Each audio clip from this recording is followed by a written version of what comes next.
Hello everyone, I'm just setting up my stream. Hey Peter, I gotta jump into Discord, don't I? OBS updated, so there's a few things that slightly was wrong. Oh, I got a message.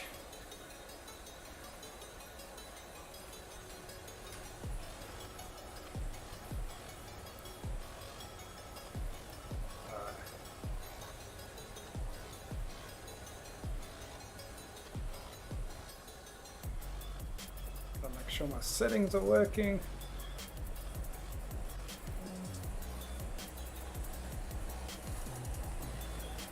Hey James, can you hear me? Yeah. Morning, evening, whatever it is. Always forget. Evening.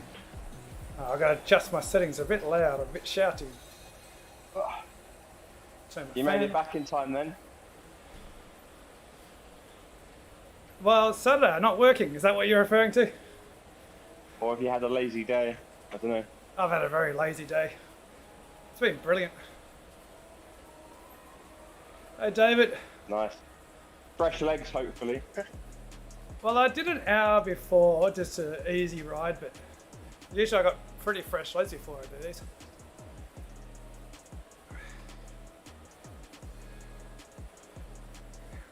How are you feeling?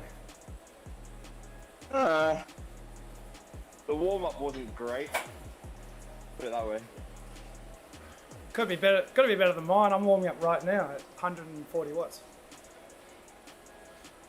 I think there must be a stay together group. There's like 5 riders lined out across right in front of me. You going around the volcano? Yep. Yeah, that's the same with me. But they went past at like 2 watts a kilo and I was doing 3. And I don't know how they were going so fast. Must be some elastic band. Yeah, so rubber band Magic. gets confused and everyone, when they ride side by side, they just do stupid speeds. The system gets confused.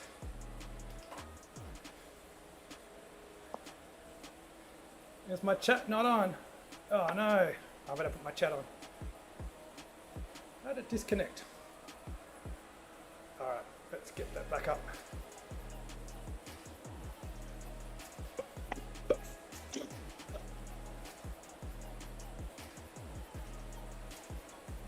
What is it? Properties, isn't it? Bring it back onto my main screen, I can't see it properly.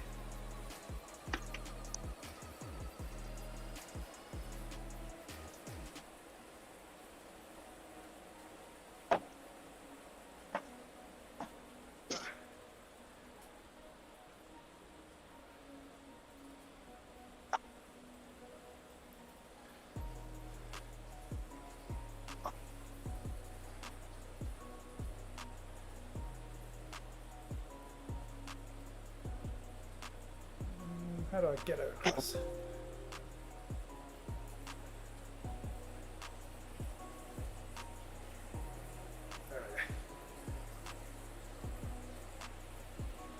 we go. Good morning. Morning. Oh, that's broken. How you doing? Try another one. Have you preloaded your creatine? There we go. Fixed it all for you, Peter.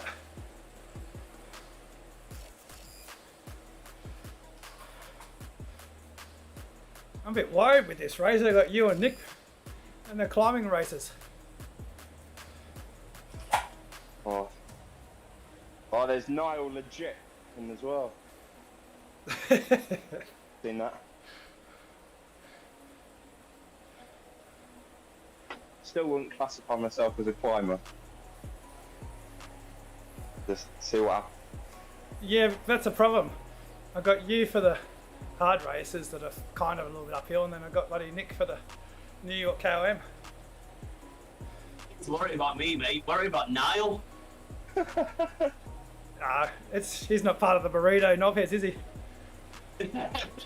That's true.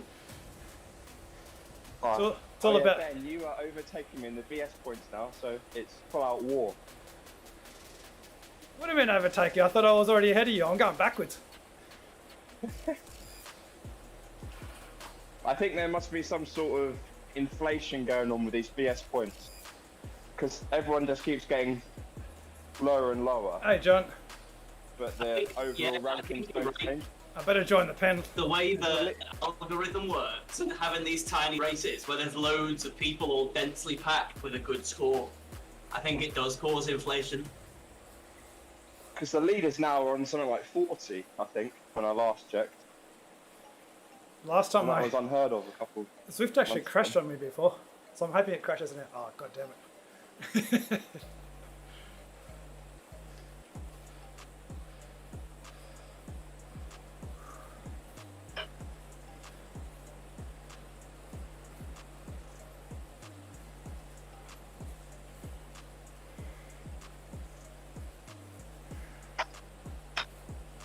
My close-up chat's not working.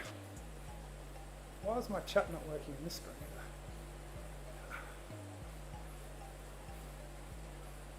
Alright, we'll stay on this screen for the duration of the moment. Alright, I've gone Tron for this, but I didn't tell you guys until now. Very nice. I'm still Aaron. I figure the top is flat, that very final bit, so... Where's Nick? Is Nick gonna fly up past me? Oh no. But it's never more than 4 or 5%. There it is. So.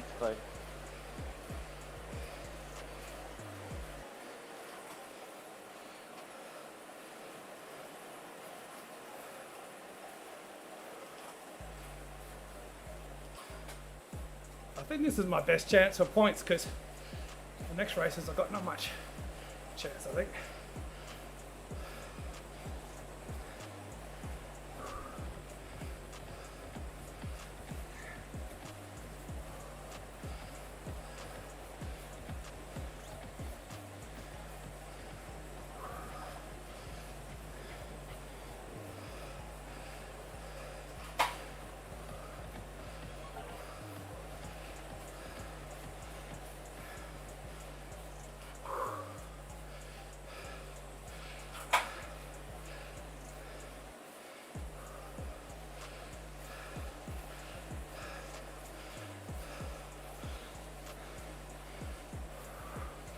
Let's have a fan up, guys. Alright. Sit in. Let's see at least some of the big hitters aren't doing Piglet's race. Joachim Listen is in this one. I know the other Listen, Matthias, is in Piglet's race at 9:30. Yeah, when I saw Piglet posted up a lot of swingers in that one, I was quite happy to see that. Yeah. Gives you less chance to reel James in on the BS points though. I want to go backwards, so next season when we got battle points, in 5th or 6th. That's a great shout. They haven't thought that through, have they? And then next season I'm like, what are you guys doing? I've got heaps of battle points here, Wakers. That's part of the reason I don't want to get A+ now, because I'm nearly A+ again. So I'm not doing any 20-minute efforts just in case they factor that in for battle points. Alright, here we go.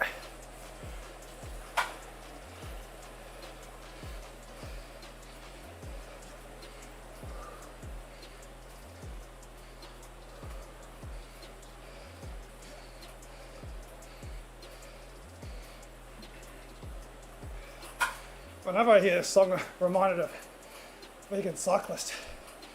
Because yeah.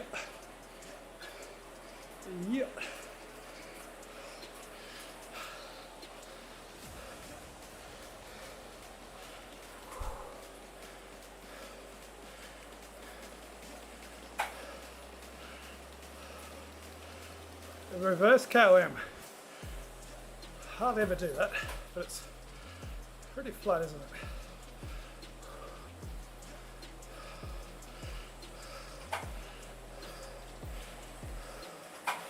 So it's that last bit that's got to remember.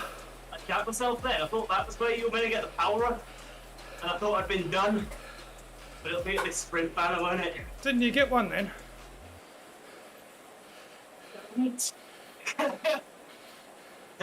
No, I didn't. I've got a feather. Are you shitting me? Nah, I've got nothing.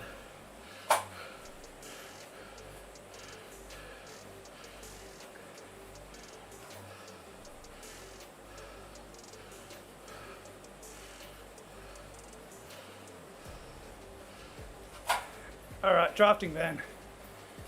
Yeah, I got my van.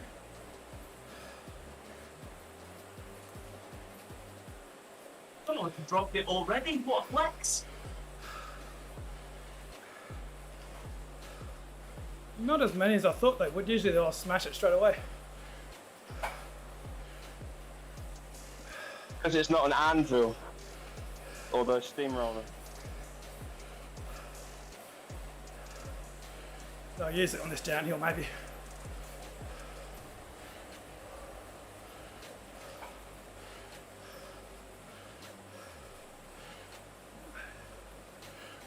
What ride did you do, David? Did you do the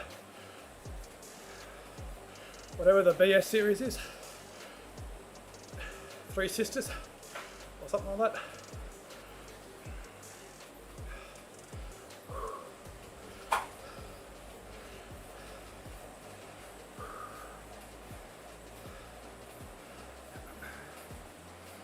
Alright, here's a climb. A workout. Structured training.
Are they going?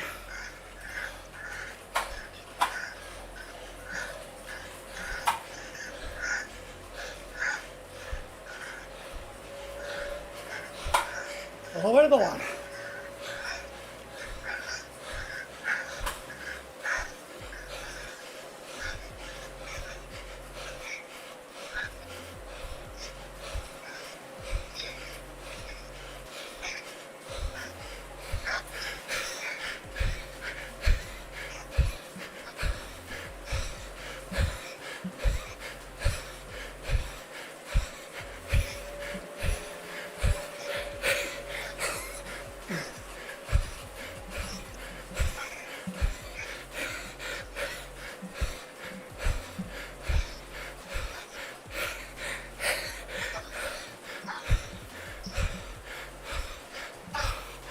Oh, fuck.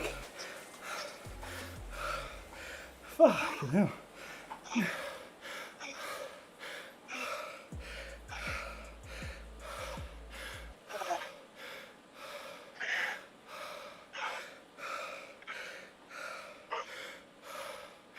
Well done, boys.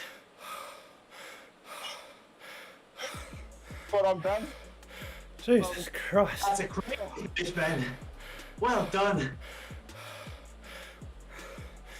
I timed it pretty well, but then it hurt like hell because Yeah. I had draft the whole way, went from 800, I started too late. I'm well annoyed. Starting at 500. Damn, Ben got me.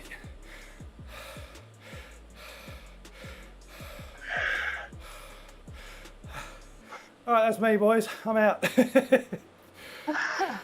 You've got 3 more in you. Don't pretend.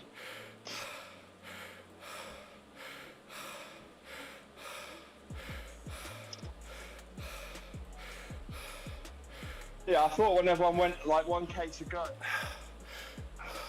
I thought they'd all blow up. But fresh swingers don't, Well, do they? I blew up with 400 meters to go, but the thing is, it's not so drafty. So you just string it out, get that distance before the other guy sprint.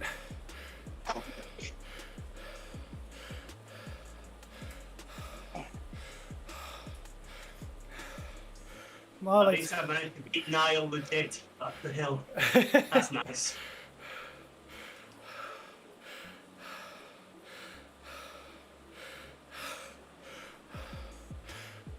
I was pushing as hard as I could. And thank fuck, no one else went around me the last 150 meters. Maybe they did, but I couldn't see. You're at massive points for 15th, though. Probably gonna be like 70 or something, I guess. I'll jump you up. You say that, but then when you check later on, 87.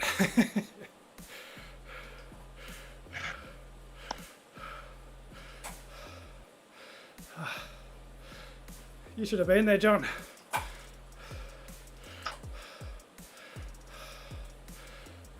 God, that hurt.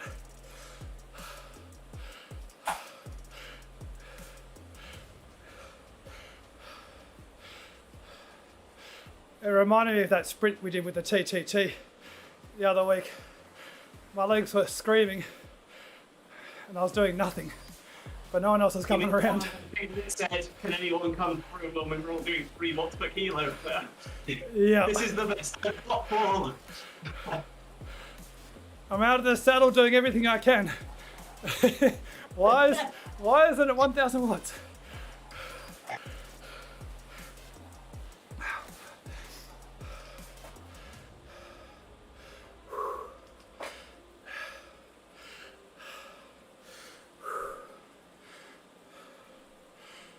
All right, so next one's Dutch. I can never remember if it's clockwise or anti-clockwise.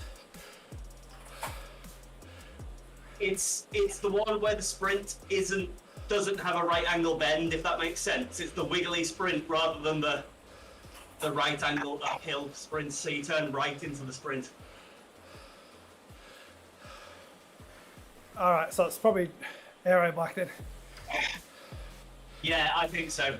The hill is less pronounced this way, and the sprint is basically flat.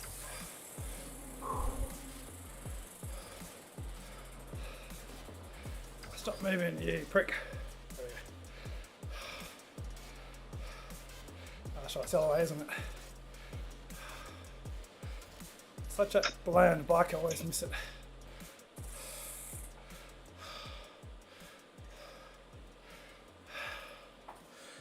I don't know if I'll catch up to you, John. You're flying at the moment.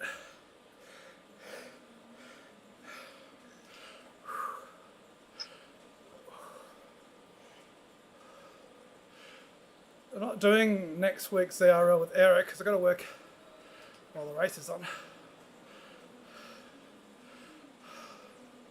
I think we've got 6 in that aero team now. Hopefully we've got 6 in my burrito team. I won't have a sleep in. David, you're next.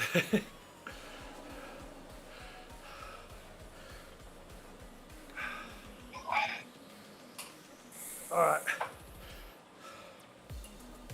The Piglet report is in, guys. Gravel bike for race 3. He loves a good gravel bike, doesn't he? He certainly does.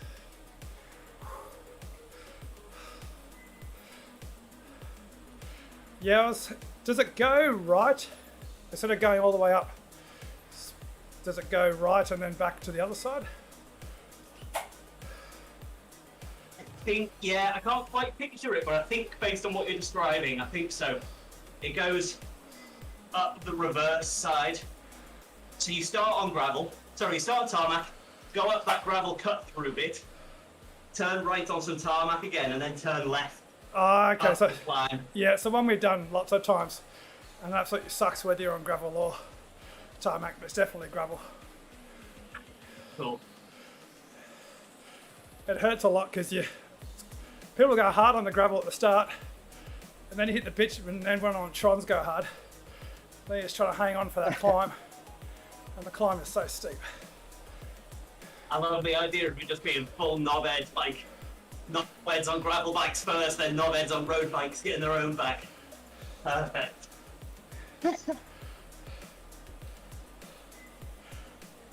Sounds like just what I need. And then the last one's at New York Com Reverse, I think. Yeah, absolutely piss take putting that last. I've never felt fast up there. Would you It's rather? like my Achilles heel. Would you rather at first? Would, yeah. For my particular skill set, I think so. You always say you do better after like 4 hours, so maybe this fatigue in the legs might do you good. That's true, mate. Or maybe I'm bullshitting and no one can call me out on it.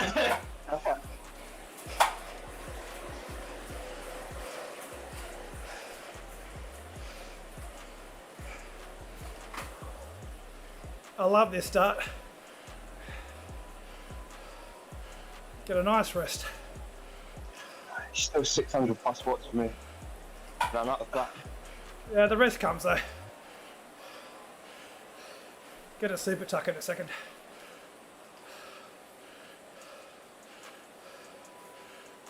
And Peter was going on yesterday about we're getting rid of super tucks when you're in the bunch.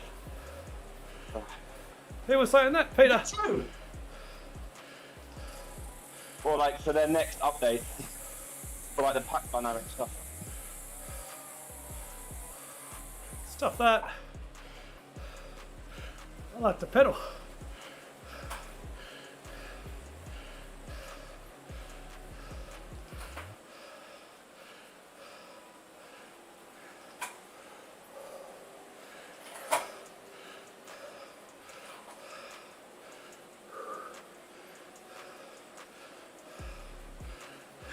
Yeah, exactly, Scott.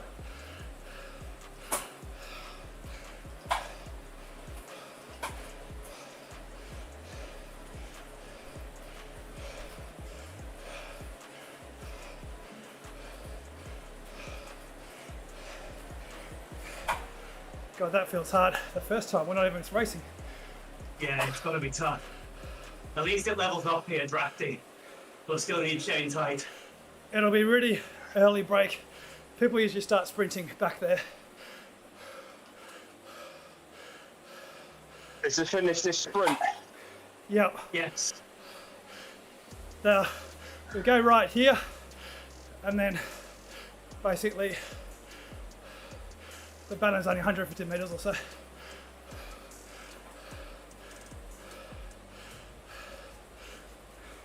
Got to be sprinting by here, otherwise you're too late.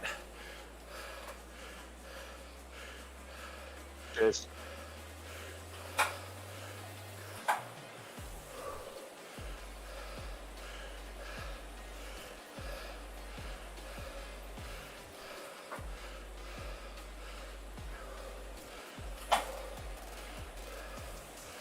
Hey Gunner.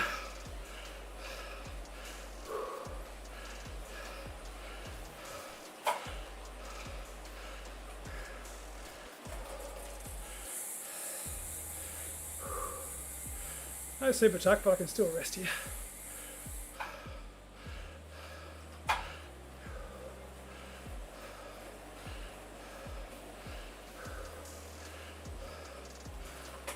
I might use my aero for the sprint because I struggle to get differential speed. I think maybe the earlier I get up to speed and carry it through the pack, the better. Yeah, you don't want to be, you pretty much want to run an aero 50 meters before the line or 100 meters because it's basically a time trial. Time trial for the sprint with these guys. You're never going to hit the front unless you go super early.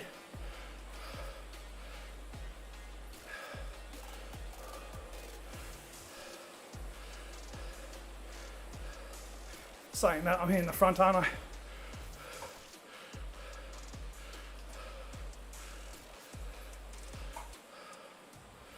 Last time we did the bell end lap, I thought that, and I hit my aero super early, like 0.7 to go or something, and no one else went, and I just hit the front, and then got spat all the way to the back. So, you know, it's not a perfect tactic.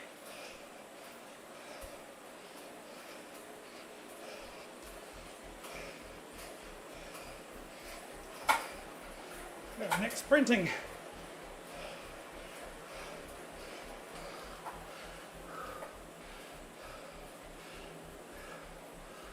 If you can, use the momentum through this descent and punch on the other side.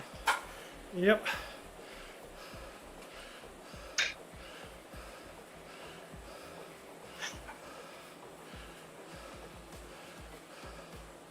A piglet special, this one.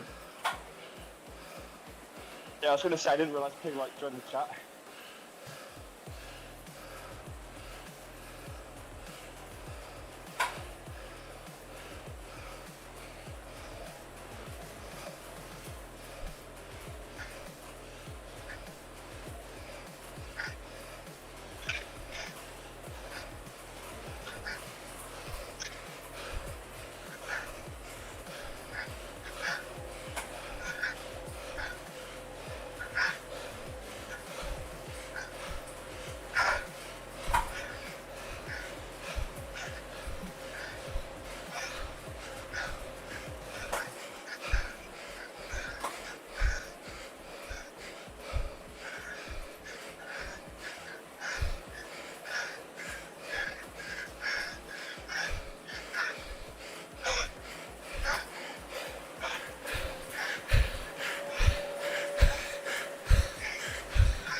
I did hit the lead. He's done it again. Ben's on fire. Oh, well done, mate.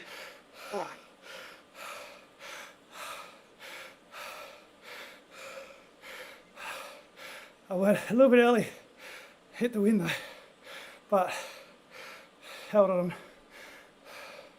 Yeah, John. I had really good momentum and didn't want to give it up, but no one was going. Yeah, it sort of stopped, didn't it? Yeah, once those guys got away, no one chased.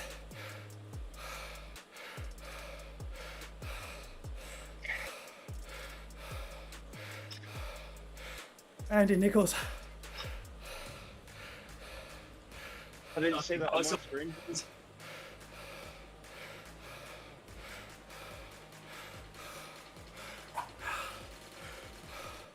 I thought people would chase him, so I moved through the group, hit the front, had to ease, and then lost the advantage.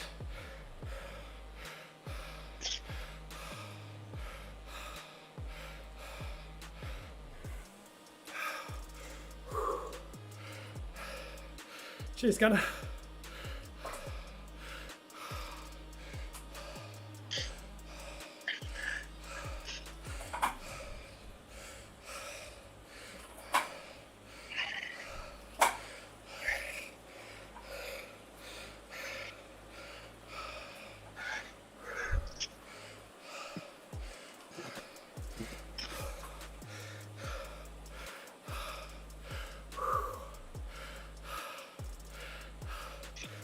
I think the last time I did that course I did really well because I found wheels going just as I was coming through the group.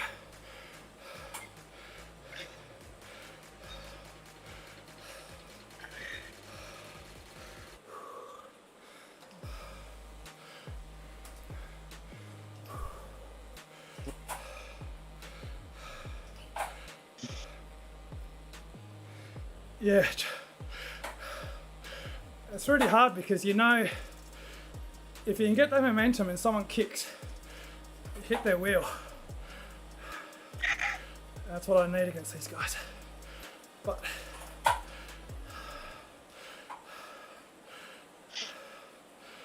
and then I was trying to hold up, get a draft and get some momentum again, but it's so hard when you get that close to the line. There's Jay.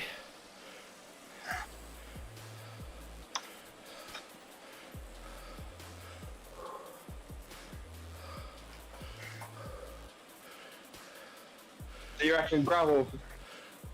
Definitely go gravel here. Definitely gravel. Because it goes real hard through the dirt. So you'll get dropped on the Tron. It's hard enough hanging on the gravel in the gravel. And then the last bit's that the real steep bit we did in ZRL. If it's the same course that I'm thinking of.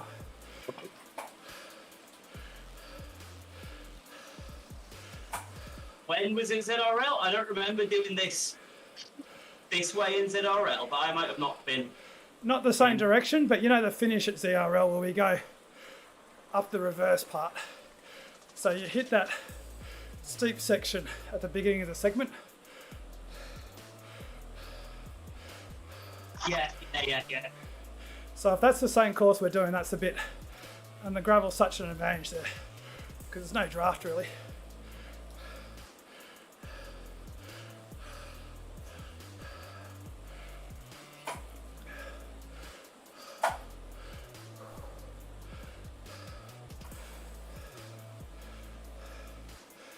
Yeah, John, I was thinking about it. I was thinking about going, but it's so far out that I was just going to lead people out, like you, last week on Tuesday. I was so cooked.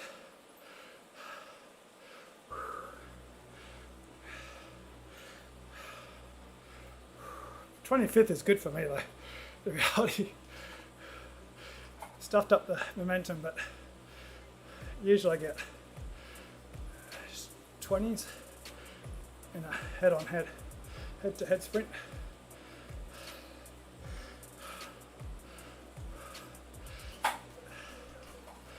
The only one that would have got better is if I had a few wheels to follow with that momentum I had.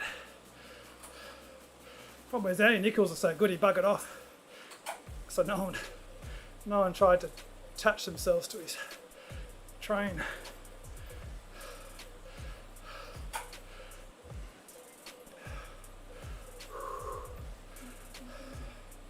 Alright, change bike. Put the wrong one.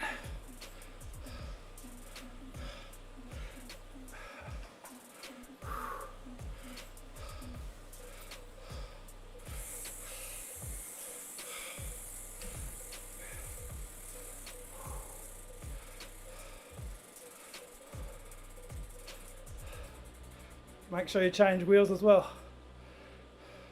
Yeah, just have. Where is it? Cadex, Canyon Grail.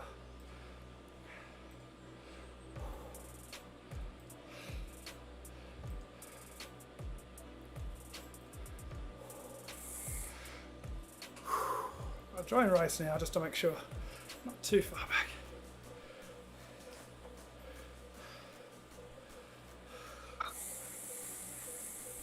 Question is, where's David? I thought David said he was doing these races. He's not even watching my stream from the sofa. I'm very upset.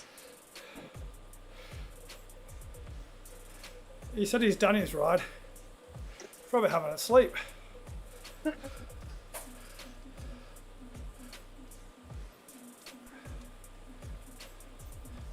Doing data. On riders, let's go for a breakaway.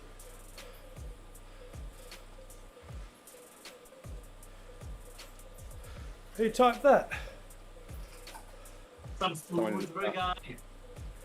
Bell end. But we're saying the exact same thing, but replacing it with gravel. Alright, so we go left at the pens. left up the forward temple cowim, and then right. You know that little section in between the two gravel climbs? Yeah. We got that little steep 10%, and then we go right there, and then left. And I think I've done it before, and we finish before we hit those wooden planks. Okay, yeah. Yeah, that was what I was trying to describe to you before, but very, very badly. That is what I thought it was. Okay, yeah. Definitely gravel then. This first bit hurts like hell, then we hit the flat bit of gravel, it's amazing, then it hurts like hell again.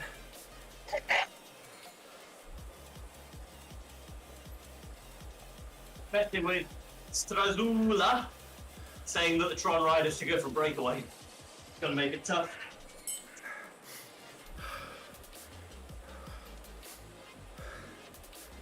Double bluffing.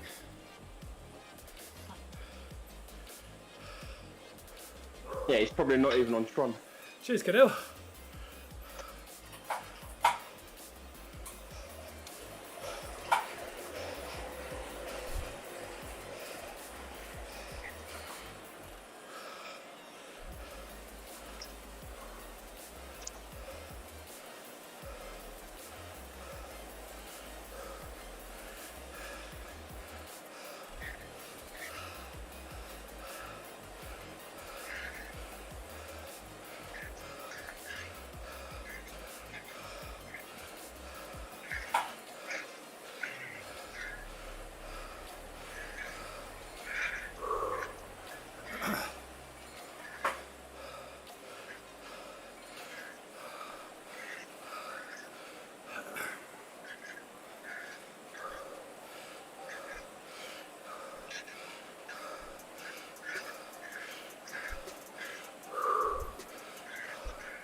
Oh, I made it.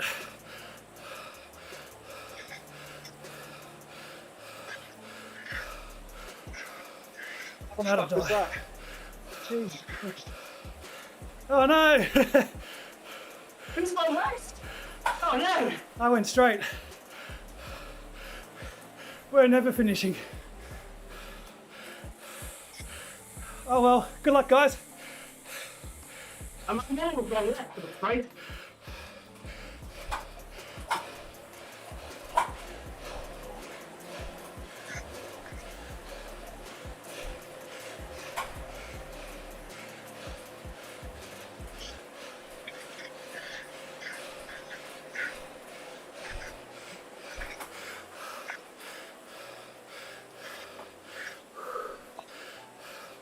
I should have gone Tron.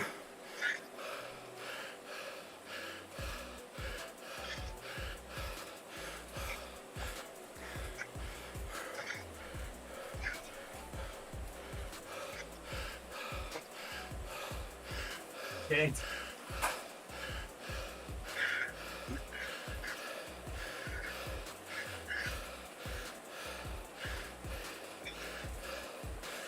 Always seems to be the third race. That's weird.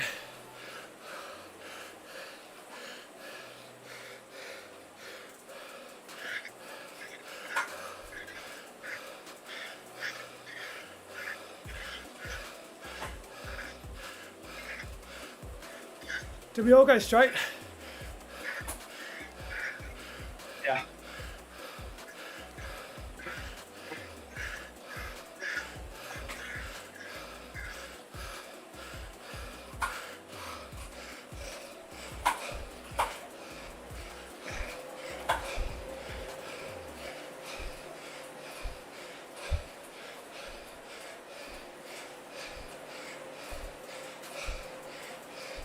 I'm just chilling. I'm not going to burn my legs out for the next one. I'm just staying in the group.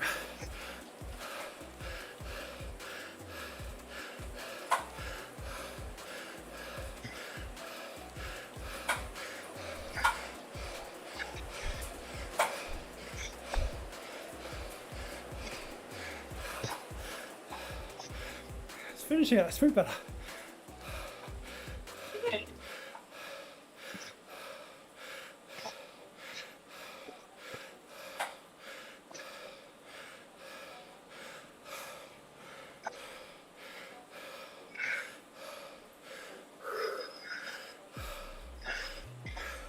Bloody piglet, he didn't tell us I was going this way. What a knob. Yeah, this is all Piglet's fault. Let's get the pitchforks out.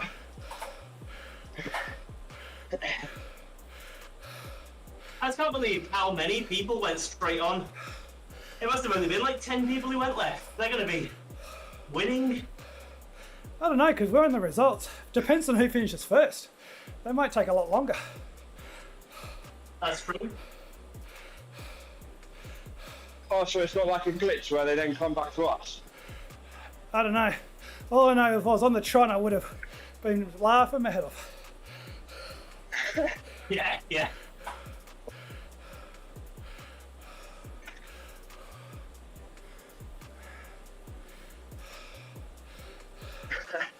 Google Maps found a shortcut.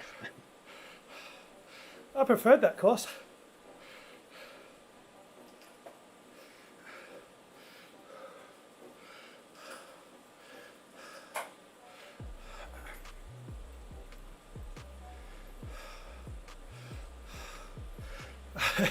That was so hard until we got near the gravel, and then hilarious when we got to the gravel.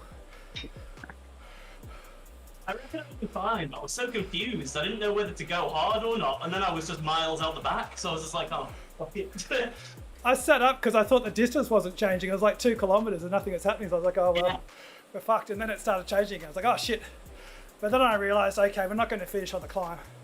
I'm on the gravel bike.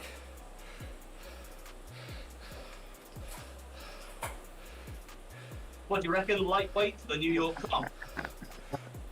I think the Scott RC. With the DT Swiss not disc. Yeah, DT Swiss, not disc. So how far is it to the climb? Pretty close. I think we pretty much do 500 meters or something and then the climb. There's a little bit of a climb before we get, like coming out of the pens, I think we go up a climb. So it's down a hill, then up a climb, I think. Then we go down a hill into the glass. I'm not sure, we could be climbing the other direction though. I haven't really bothered looking.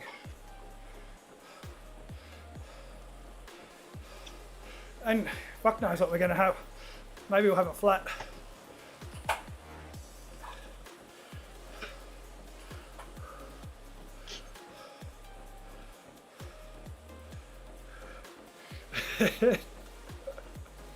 The route profile looks pretty much flat. It's, yeah, like you say, like maybe a kilometer into the straight up the glass, and then it's the con reverse. Yeah, do we do that? Do we do a lot of glass flat, or is it pretty much up the front that we normally do and then we turn right? Yeah, we don't do any glass flat. It's straight up the front bit, but it's not part of the con. So like half of the climb is not included in the con. Damn it, because I like going the other direction because it's so much less effort then.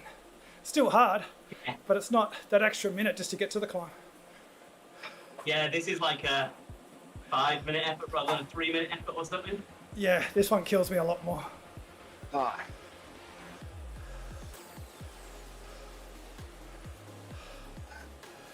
At least we got a shitload more rest.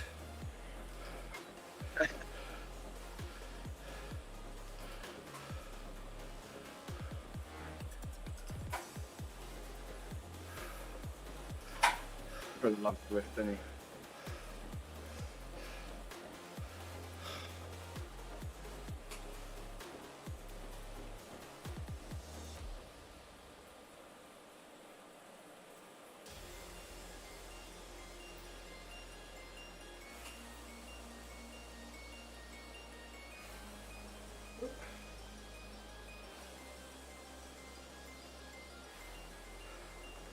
See if I can get my Insta 360 working.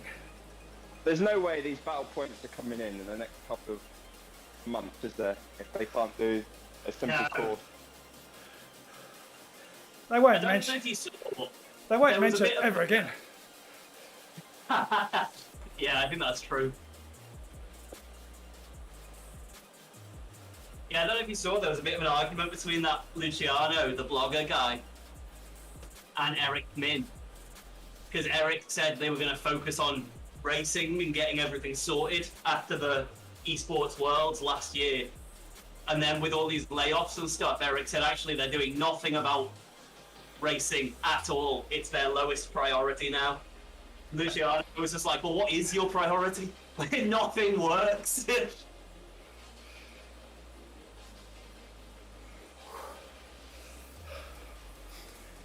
Well, I know they keep saying that, like, not many people race.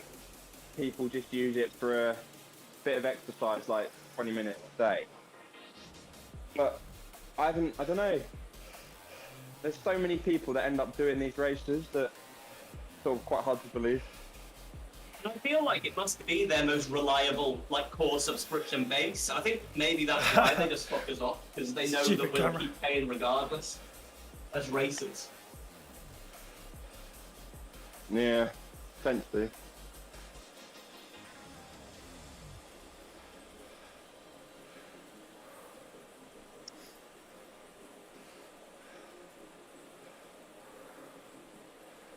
Is it still zoomed in? Oh no, it's back out. Oh, zoomed in again.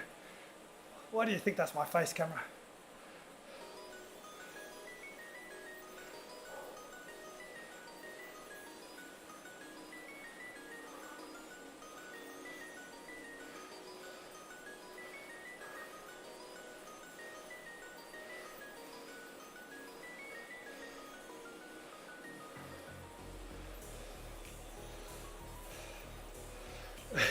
Scott, it is. What's the bet that everyone watches your stream and realises you go straight on, go on the Tron, and then the later rounds they go left up the dirt, the gravel. Yeah, I'm gonna do the 8 o'clock in the morning race and laugh at everyone, and then they're gonna fix it, and I'll be a knob.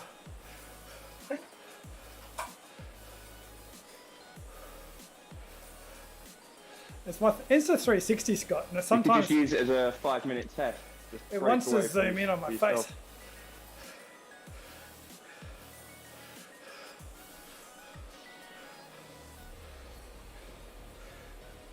I've got to remember to swap bike.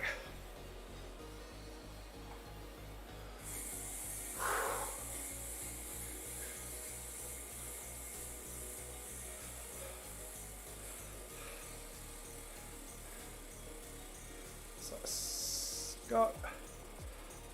Not the RC, that one. Where is it? Scott Addict.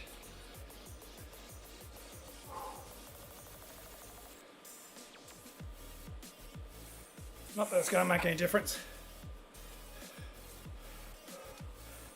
I don't know why I bothered with the bike. It's not going to make much difference in my climb. It's like 1 second difference.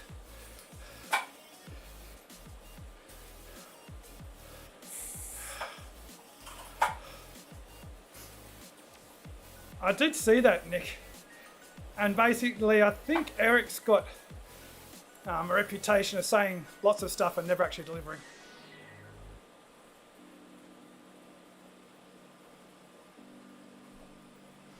I think it's a very dynamic person, gets lots of enthusiasm going, but then changes his mind too often. All fart, no shit.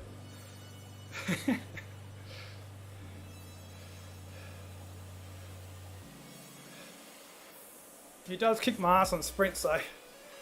Me and Dave were giving him shit one day and he kicked our ass in a sprint down a hill as well. Who's that? I was away having a week. Who are we talking about? Eric Min.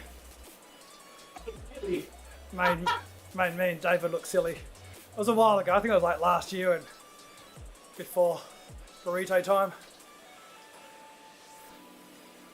He's probably got his character like half the drag and half the weight. Yeah, we're like, But well, just like look normal. yeah, we're like, well, shit, who was that? Then we realised it was Eric Min after our shit talk the whole way through the ride. Oh shit, that's right. Cheers, David. Lucky I was watching the chat. David reminded me I got to join the pen. I changed bike. That was the important part.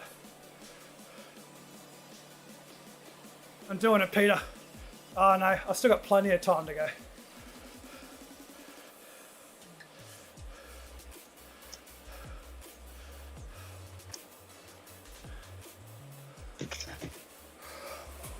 Got to get to the front.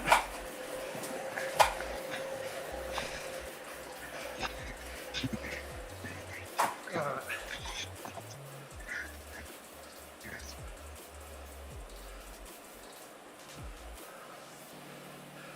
So gentlemanly, these final starts.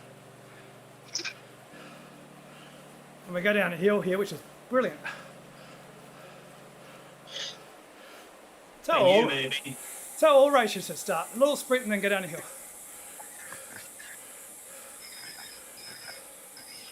I still want to start at the top of the Alpe d'Huez, and then just do a descent race. That would be epic. I beg to differ. You had like 5 minutes to make up.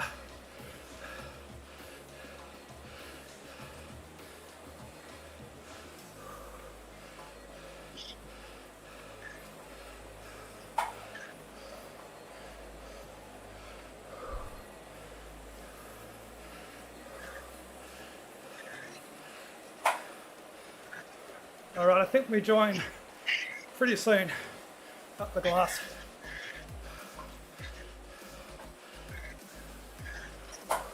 Around these wigglies, then you can see the right turn on the mini map.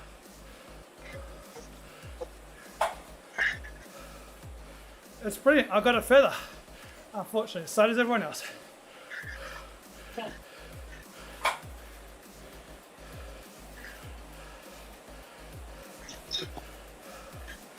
I'm saving it right to the end though, where it's super steep. Yeah, very last place, definitely.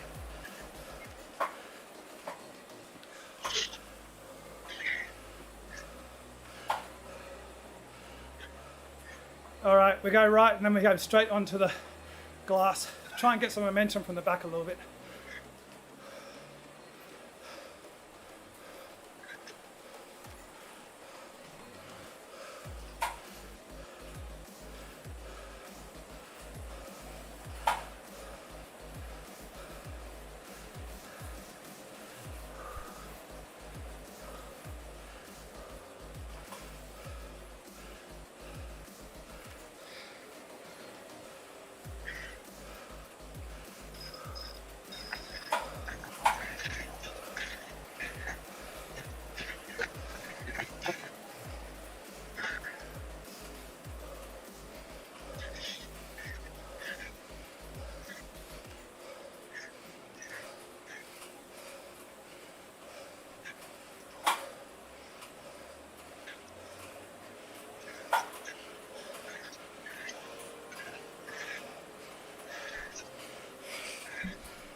No man's land.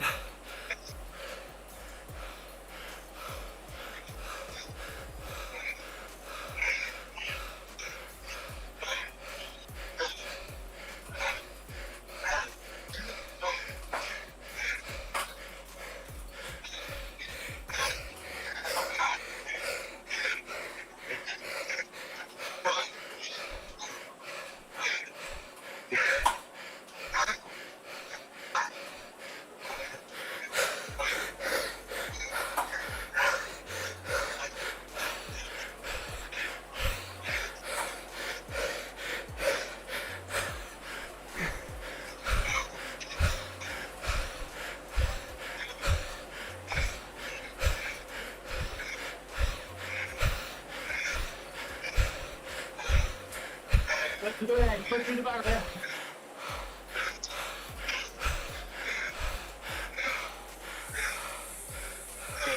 Sorry, James. Fuck you, Ben.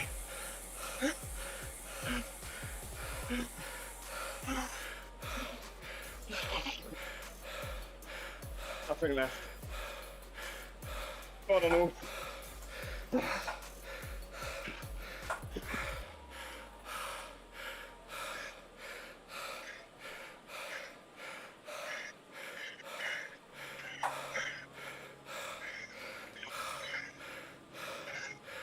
Nice work, boys.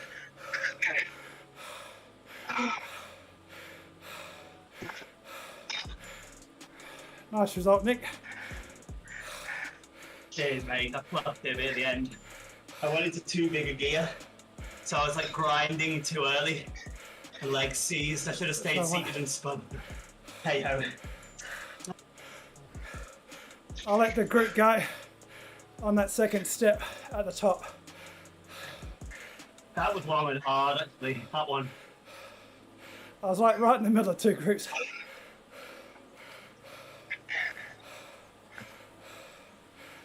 Yeah, I kicked past you, but I don't think it paid. I've burnt so many matches.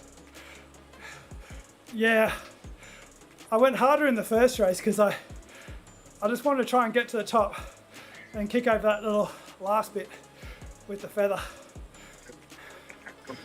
Still friggin' hurt, but I lost the group.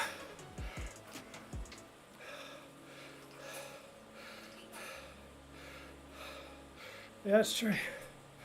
My 15 seconds is ruined because of Zwift. I don't know where it come from because it's held on the server now. I know that I didn't do that, and I always check. So that's annoying.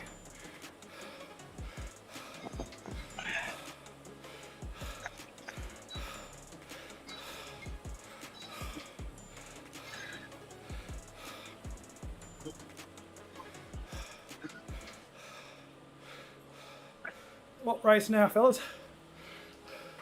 I'm gonna head straight off. I've got a day of cooking ahead of me, so I'll see you guys soon. Bye. See you, Nick. So yeah, have a good one.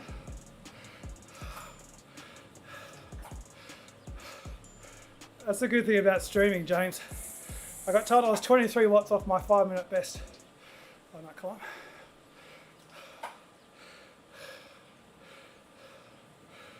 I was pretty close as well to my 5-minute on that. It's such a hard climb because you go to the effort before the climb, have a little rest, and then that bit leading up to the climb's not super hard, but it draws a lot out of you. You guys are all And then where it's chuffed. steep and Yeah, where it gets steeper, everyone just drills it. So I was sort of trying to stay in the pack.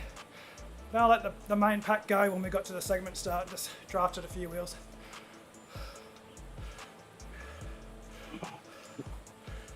It's just so easy to blow on that steepest section. And if you blow on that steepest section, you go nowhere.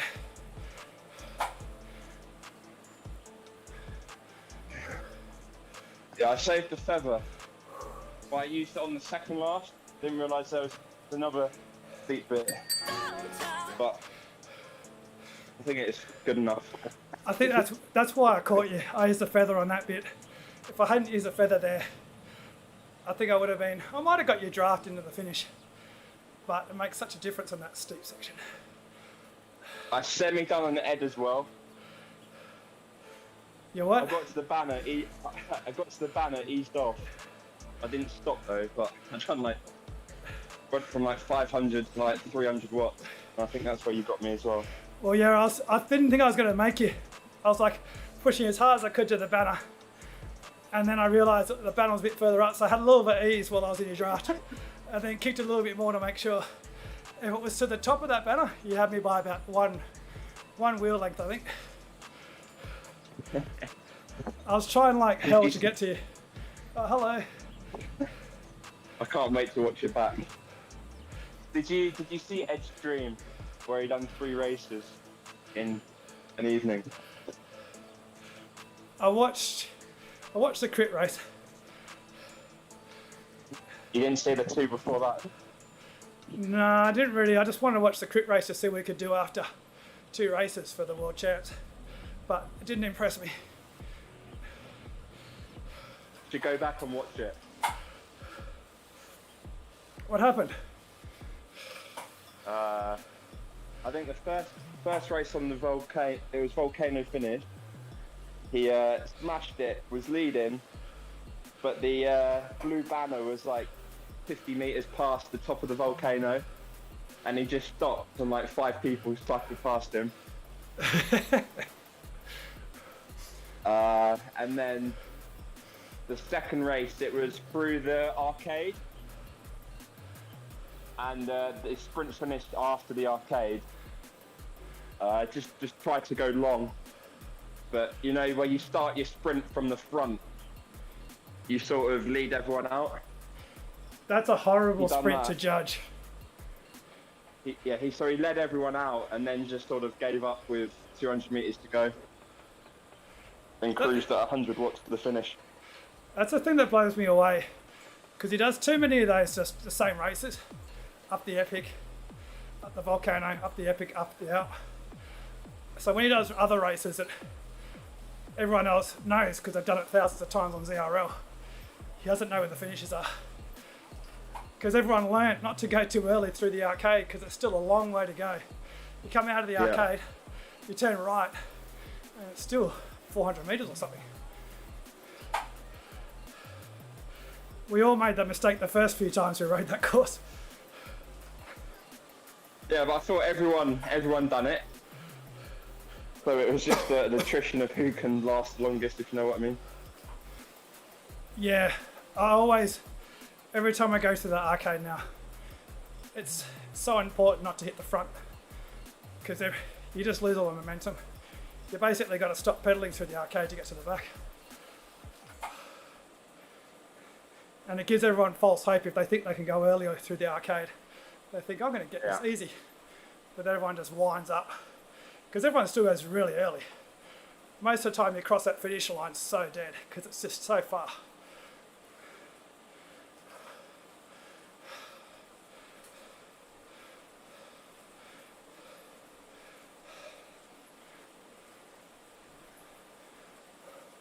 It reminds me of the Paris course, going up the hill to that sprint banner. You think, oh, you need to be out of the sprint banner, but then you get where you think your finish is and you've still got another 300 metres to go. Aka, or AKA the Peter McMullen sprint. It gets me every time. It's the head down, bob in, Hey Mick. look up, notice you've got 300 metres left, and it's just that sigh. Oh, what am I changing world? Look up, and he's only done 50 metres. Just know exactly what's going through his head. And the thing is, all the power ups are thrown, so you can't actually see in the distance. Yeah. Then the curtains are drawn as you get to the front, and you're like, oh, fuck. What did I do?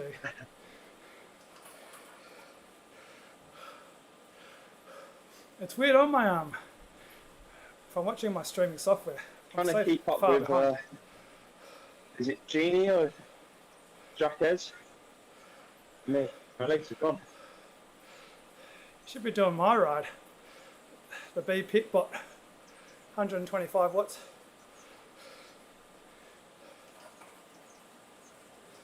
Yeah, you did miss all the fun, Nick. Especially the third race. Go back and watch the third race. We were awesome. The Burrito Titans represented.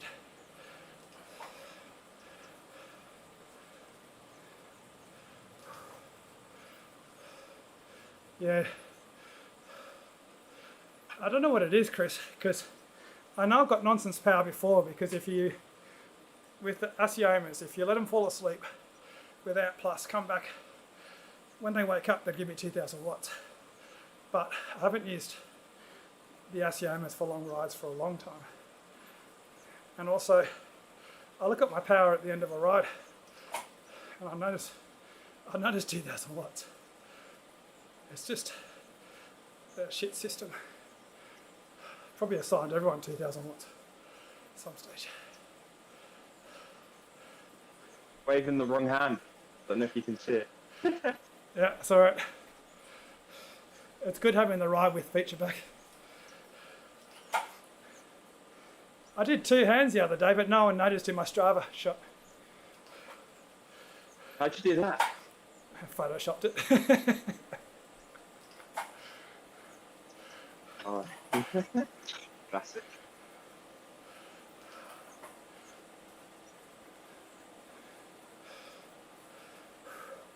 How are your legs feeling after your camp?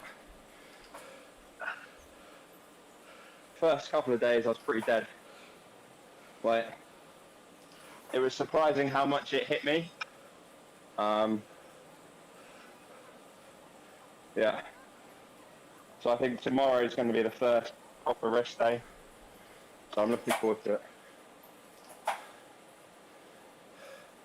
Cheers, John. When do you find out the result? I don't know. They said 7 days, but I think 7 days is effectively gone. I was going to say, is it 7 But business days? Mate, it could be anything with them. They said soon, so again, that could mean anything. But I keep going from, I've definitely got it, look at my numbers, to why have you wasted all your time, you haven't got it. I've like a massive like bipolar thing going on in my head right now. Yeah, it'd be pretty stressful. Did you actually enjoy the weekend, or were you constantly, was it the weekend? Or were you constantly stressed about the results? Just 3 days. The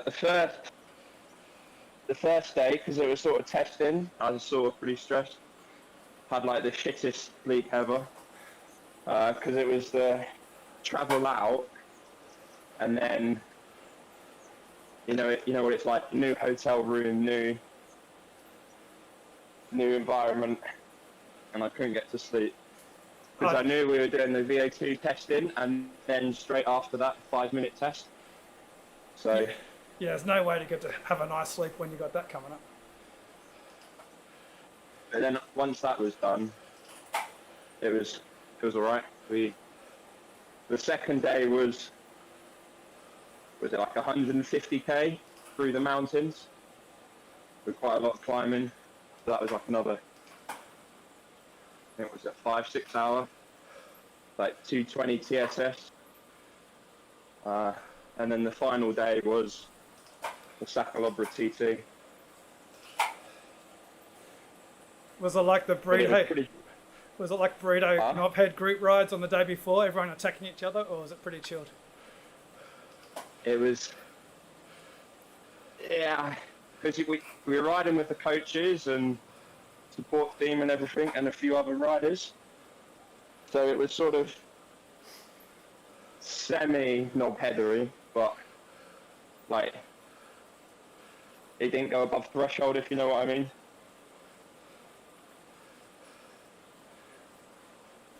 Sounds wonderful. Yeah.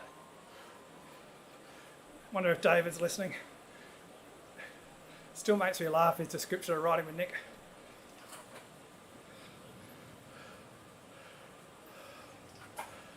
But we had some people there, and their like VT1s are like 400 watts.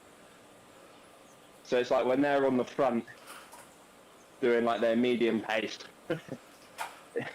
you end up pretty sendy. Did you feel small compared to some of them, or were they around the same weight? They're all pretty much my size.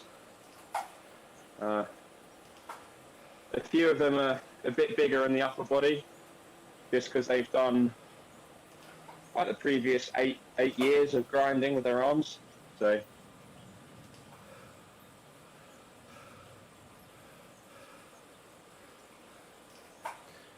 Is that the first time you've done Sakalobra? no, I've done it once before, but that was what, 2018 or something, at the end of a sailing regatta when I was out there. So How much did you beat your time by? 10 minutes. Was the first, did you smash up the first time though, or was it more relaxed? It was pretty deep, but it wasn't like close your eyes deep, your life depends on it sort of deep as it was this time. Yeah, I can imagine the amount of enthusiasm and like how much you wanted to get that climb. It would have been so painful at the end. Because it was obviously it's still open roads, so like the last 10 minutes I was dead. It was like I was on the turbo, just sort of like head down, sort of semi-closing my eyes and just hoping for the best. And you look up and there's a car directly in front of you and like, oh shit. Chopper head riding. Yeah.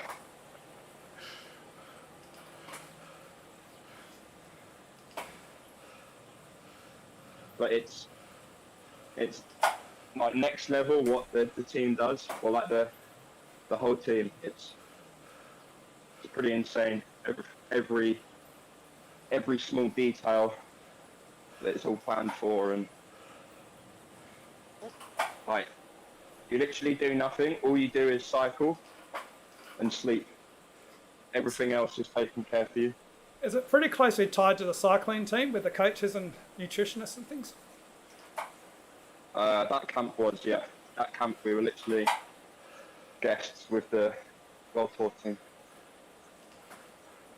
So it was full on, like, not knowing what any of the, like, big names look like, just know what the names are. You're sort of, like, speaking to them, but, like, trying to not look like a knob and realise you don't know who they are.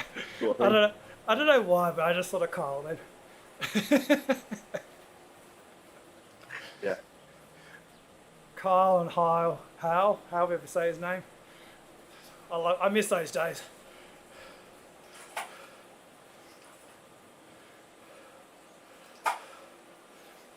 Was the hotel good accommodation?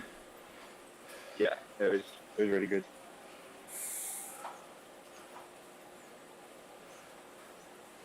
When I was riding at Ballarat, what was it, last weekend? I can see why GP Lama goes on and on and on about the radar. Because the roads out there, they're really nice roads. But a lot of them are 100km/h roads. And the cars give you a lot of space. But when you're out in the flat, all you hear is wind noise if you're going into the wind.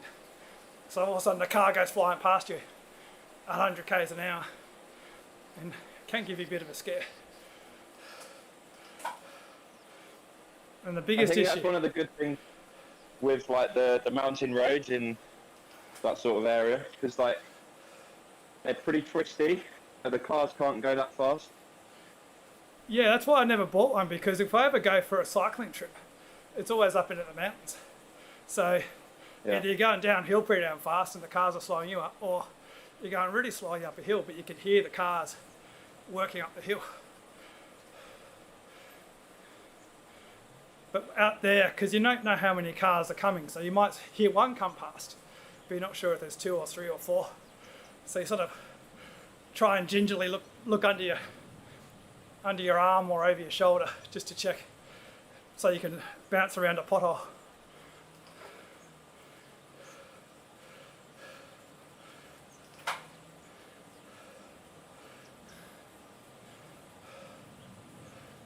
It'd be great countryside for a burrito ride, because it is nice, and there's a few sort of 3 or 4% hills, but it'd be great for a group ride.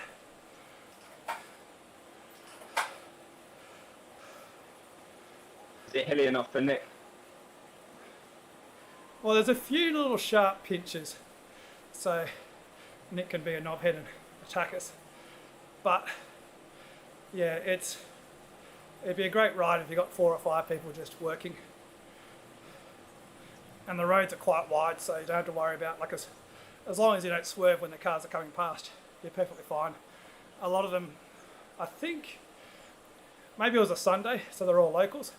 There's so many cyclists out there. It's where they do the Australian National Road Champs and things. I didn't do the Road Champs course because that's hilly as fuck. And I was after a nice flat ride.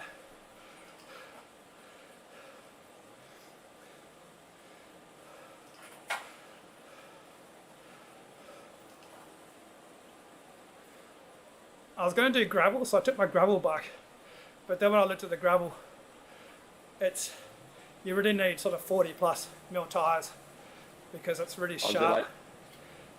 Like effectively mountain biking sort of stuff.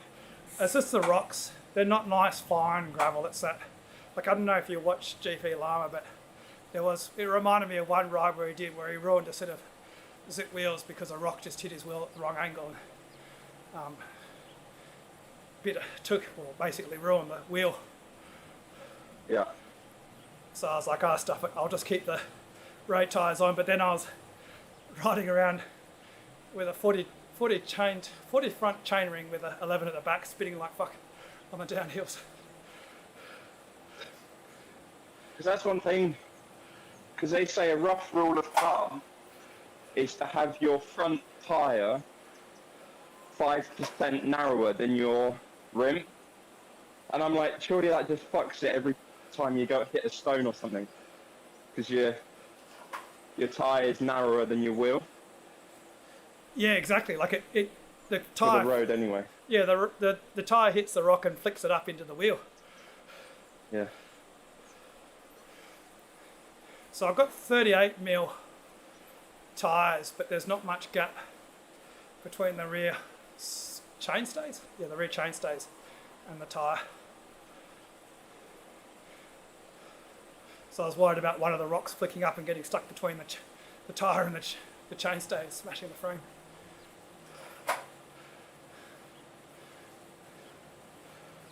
It just reminded me of the roads in Canberra. There's some roads I used to ride when I was a kid on a mountain bike. And I used to hate that sort of gravel. It's really loose, horrible stuff because it sits on top of a nice firm packed ground. So it's like riding on marbles.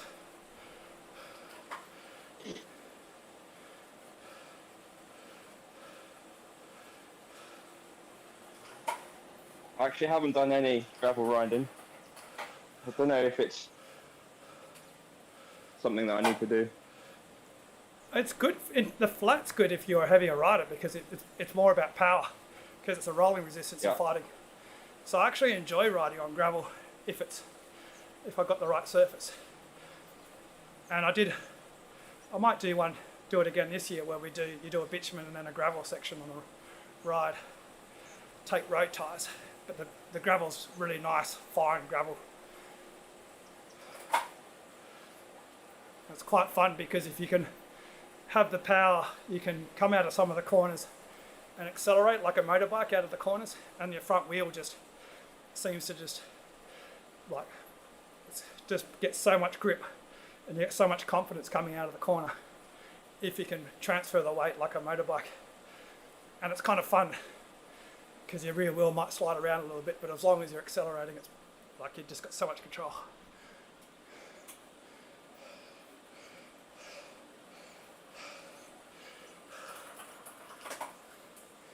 There's a race the day before, like a proper gravel race where you need a proper gravel bike or even a mountain bike really.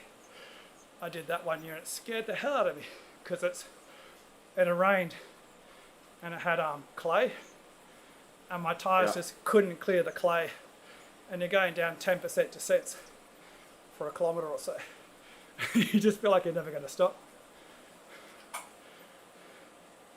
Was it like clog up all the knobbly bits on your tyres so you effectively got slicks?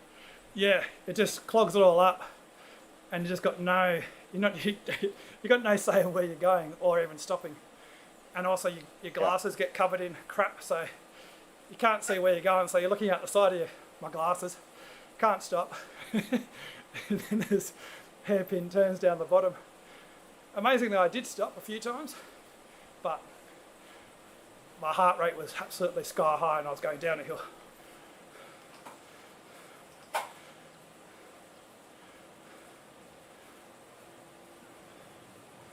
There was actually some pretty bad crashes.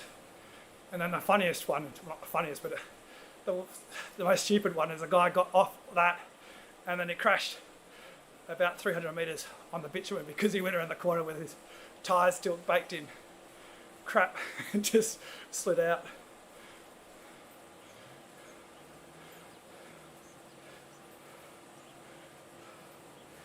It did gain me a place in the race.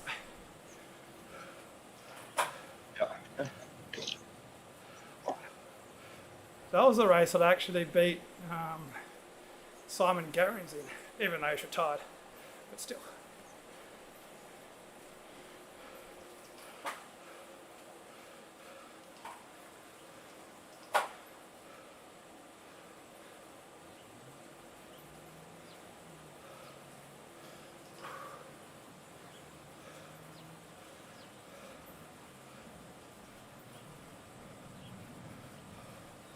Oh, you normally do 100 watts.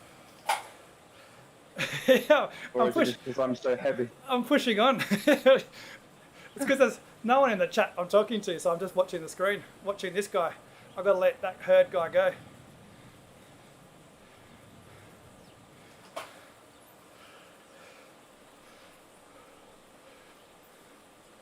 I think, I don't know, because that third race, we sort of just went, oh, fuck it. I've got a little bit more in the tank after that. And I also noticed that if you do a 5-minute effort, even though if you hurt like hell, it's nowhere near as bad as doing like a full-on 1-minute sprint. Yeah.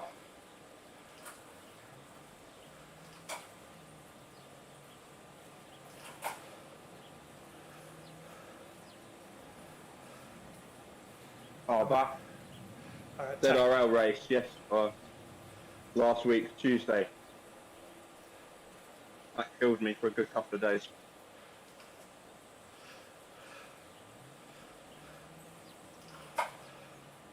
That's effectively what it was, wasn't it? 4 pretty much maximal 1-minute efforts. I was very glad when you said that you're back. I didn't want to do 2 of those races. It was bad enough doing round 1 twice.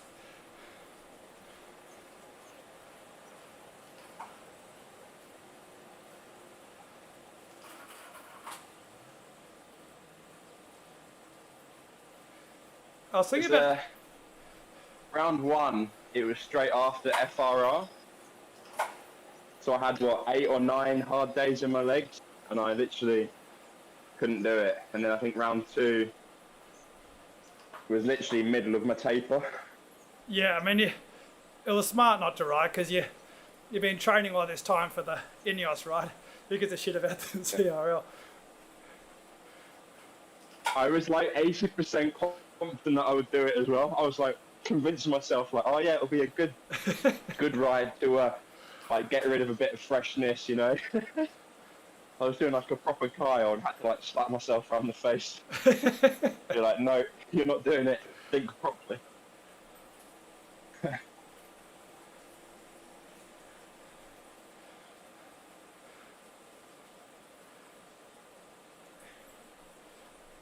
Yeah, it's hard with the taper because it's so easy to think, oh, I should need to ride.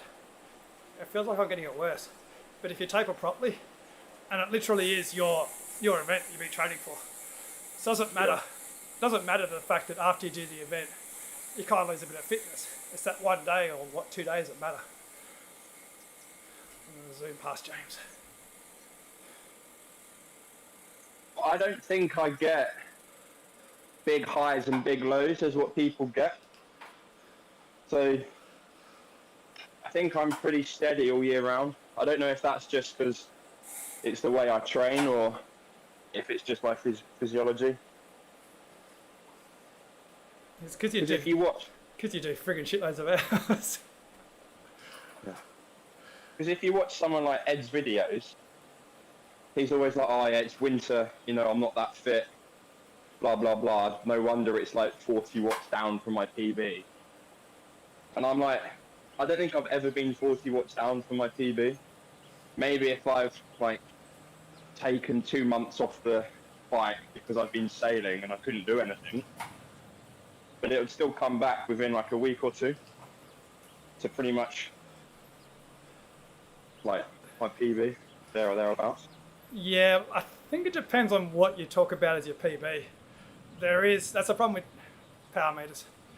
There is those times where you do get a spike of a PB, which is a bit of an outlier, and I think it's just bullshit power meter. Like I've had Zert tell me I've had a 385 watt FTP, but that's a bit of an outlier. So if I say, oh yeah, my PB is 385, I'm now down at 345, I'm 40 watts off my best. Yeah, I mean that's. Yeah. But I think you've got to sort of take your top 5 results as your PB rather than just the one result. And then even more so if you're looking at 5-minute power or 1-minute power. I suppose I don't really train all out for 1 minute power, so it probably stays shit all year round. Well, that's the other thing too. So, kind of frustrates me with riders like Ed talk about the fact they can't sprint. But it's because if you do shitload of hours, you do lose your sprint. That's just the way it is. So, if you never train your sprint, then of course you're going to have a shit sprint. Yeah. There is, like, I'm naturally better at doing shorter efforts. There's no way my FTP, like I'm not going to build myself into a diesel engine where I've got a shit sprint and a great FTP. But when I was doing 20 hours a week, my sprint did disappear. Mm.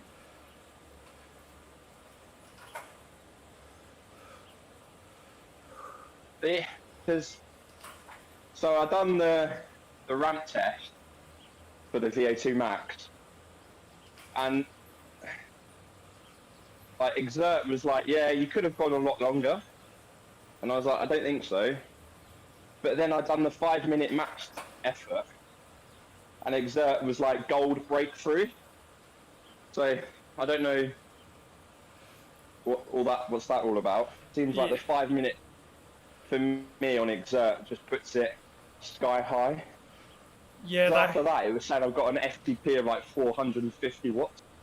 Yeah, that's why they do talk about not using ramp tests for FTP. They like the Ronestad to do.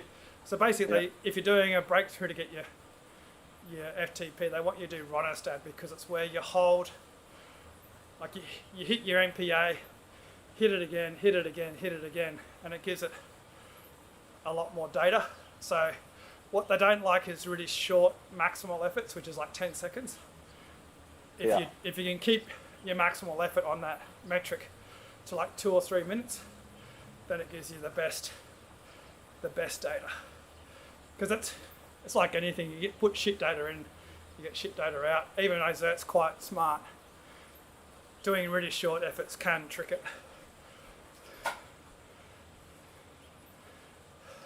And then, so the 5-minute test pushed Exert up so high that when I done Sakalobra, it only dropped the MPA by like 100. Yeah. Hardly made a dent or anything on the top, and I was like, no, I gave that all, 100% gave that my all. Yeah. How long was the Sakalobra? It was like 30 minutes and 30 seconds or something? 30, 40. Yeah. And that's pretty much where you should be able to draw down your MPA because you're doing 30-minute effort. Whereas if you're doing like a 45-minute effort, then I've been thinking, okay, you might not draw down the MPA, but you can pretty much say that was where your FTP is on a 30, like we're just a little bit higher than an FTP. Because I look at my FTP, I don't look at it as a 60-minute effort. I look at it as a 40-minute effort at most. I can do a little bit less watts and do that for 60 minutes. but there's no way I can hold my threshold for 60 minutes. It's just not my physiology. I just burn through too much on my energy stores.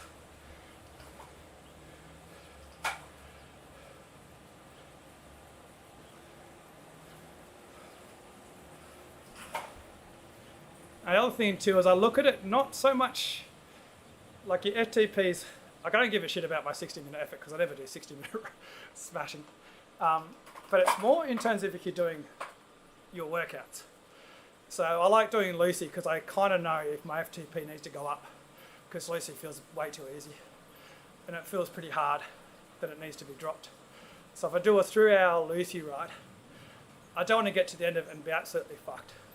But I want to be feeling like, oh, okay, I can't wait to get off the bike. Whereas if I get to the end of it and think, oh, I could do another half an hour, I'll just spin away for a bit more. Then I know that it's set too low. Yeah, because I'd done a Lucy workout and it was pretty, on the Zwift one, it was all green for me. There was no blue. And I was like, Jesus, this is quite hard. Yeah. I remember that. Dave was like, what the hell? It might be that my LT1 or lower threshold power is quite high compared to my FTP. So it might view it on the graph. Yeah. The Zwift. Yeah, exactly. That's what. Yeah, so that's why I look at my FTP on Zwift, but it's more just a number that I can see compared to what other times, other stages of my training. But then when I do a workout, I kind of have done enough as Lucy to know, okay, time to, well, I'll definitely get a breakthrough next time I do a race. Or, man, I'm really struggling. Maybe I'm sick.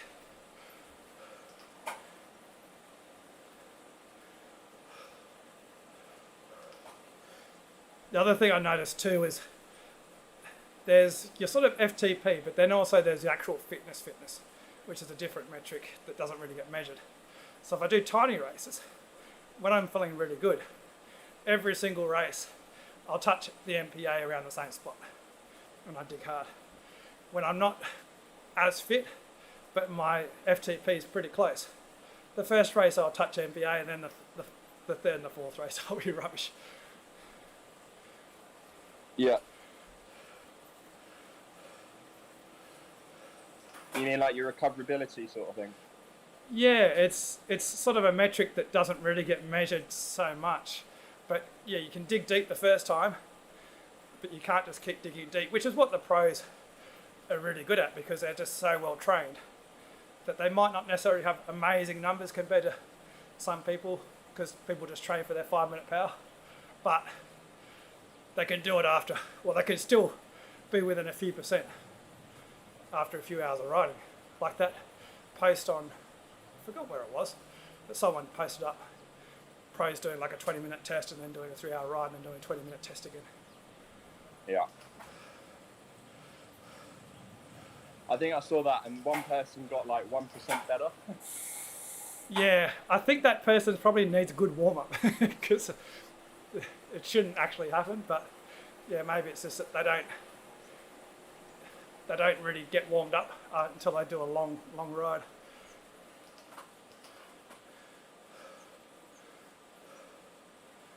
But I think that could slightly be me because my heart rate for the first half hour, 40 minutes of the zone 2 ride is say like 140, 145, but then for like the next hour, 2 hours after I've like fully warmed up, it goes down to like 130. So it's sort of like the opposite of decoupling. Yeah, like everyone's slightly different. So what I noticed when I was doing lots of training is I feel rubbish sometimes if I've just not overtrained, but getting pretty close to overreaching. I'd feel rubbish for the first hour, and then I'd feel amazing. But I knew then, I was like, okay, I'm pushing the limits here. But I think a lot of pros are probably in that bracket where they feel rubbish for the first hour and then they come real good.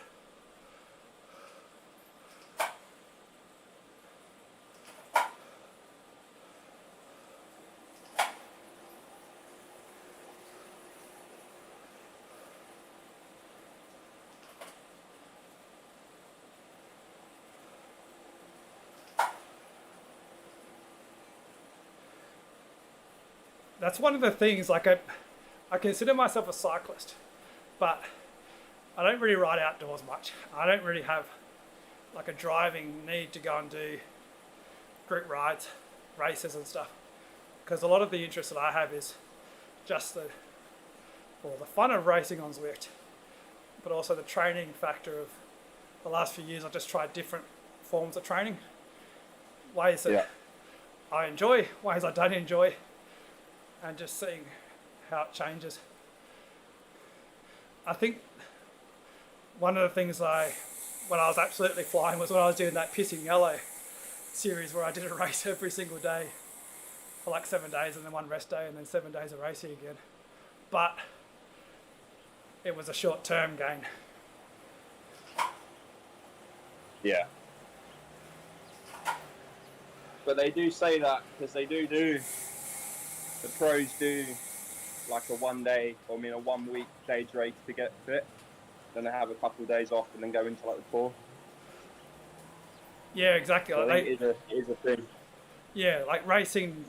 Like I don't know if they still say it, but yeah, they used to say the first week of the Tour de France was just getting into form. Because you don't want to hit form in the first week of Tour de France.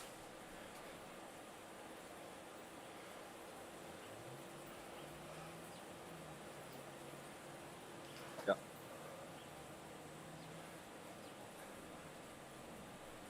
There's also the different stimulus. So my go-to for getting fit is go back to Do Lucy, get the base training in. Do Lucy, and for some reason it makes my VO2 max pretty good when I do like those tiny races. Don't know why. I never really worked it out. Even though I'm doing... What, Lucy makes your VO2 better? Yeah, for some reason, if I do a strong, like 2 or 3 weeks of Lucy, it brings my VO2 up. Doesn't increase my sprint, but it makes my sort of 2 or 3 minute power strong. I think it's just your increase in your blood vessel sizes, increase in your plasma volume, red blood count. Like you're increasing all the efficiency factors. Yeah. Like then when you're at the limit of your aerobic, probably reap it then. Yeah, I mean that's the only thing I can think of is it's even though I'm not training specifically for that time zone or that zone, it's just a bigger engine, so I can work harder, and also when I get to that point of the race, I'm fresher. Like instead of doing threshold until that point, you're probably doing like tempo, for example. Yeah, but it's always made me sort of laugh to myself, because in terms of I'm not like if you want to get better at 3 minute power, you train your 3 minute power, but that's like I don't do that and I get really good 3 minute power. If I do train my 3 minute power, I do get better, but it's very little better. Like it's almost not really. It's 2 or 3 weeks of training and then it's basically not any better after that.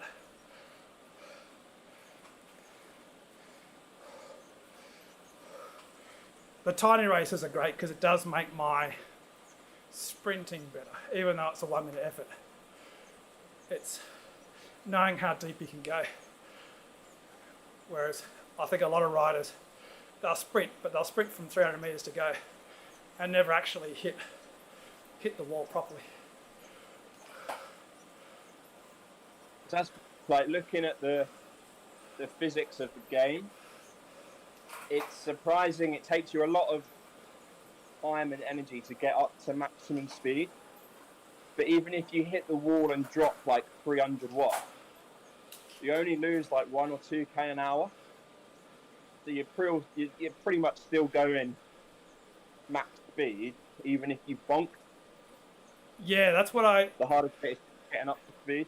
Yeah, that's what I've tried and drill into like the TTs.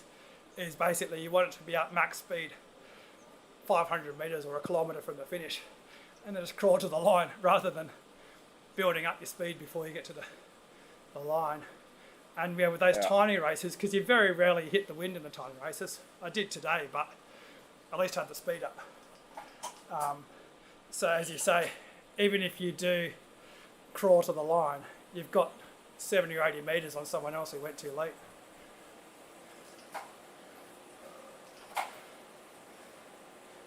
I'll be interested to watch my race 1 back, because I was that guy, left it late, and was doing like double the speed of other people. Yeah, like when I first was doing sort of streaming, I was like, okay, I'm just going to be smart about my sprints. But too often, I ended up leaving the sprint too late. And I kind of got a good result. But it was always frustrating when you're going past riders as you cross the line.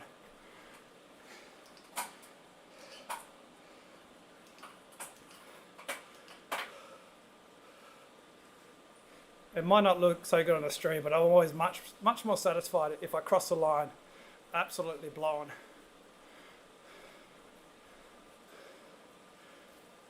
Unless it's a shit kicker race where there's only 4 or 5 people sprinting, then I get pissed off.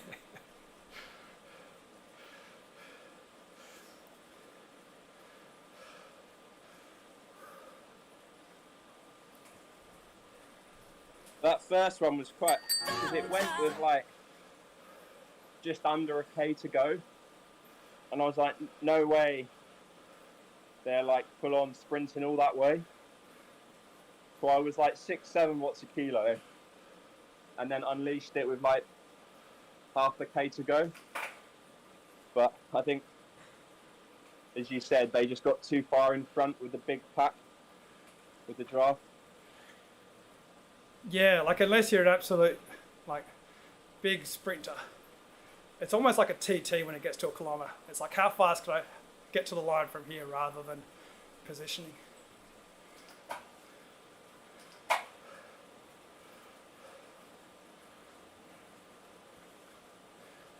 It's funny though, because you have races like that where everyone just goes hell for leather, and then you occasionally get a race where you think, okay, everyone's going to go now, so you start going, then you hit the front, no one else is going.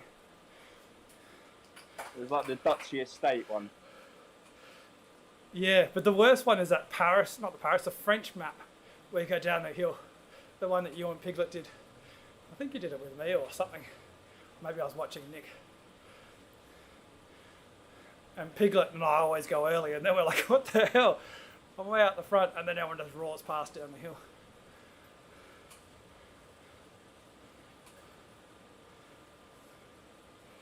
It's weird, because I reckon that's actually a brilliant spot to go early, because you go up the hill before the sprint.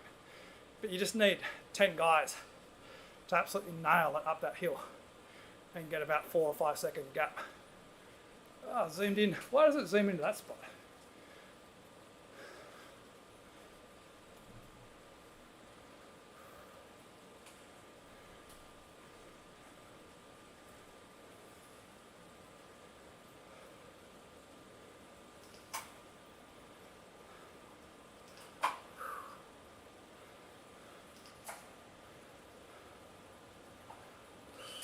Pretty sure Leeson went up the com in like 2 minutes. I'll have to go back and have a look. Yeah, I never notice those times, but the good thing about streaming is you can go back, have a look. Oh, like that's mad. Or does it start halfway up the climb? The com,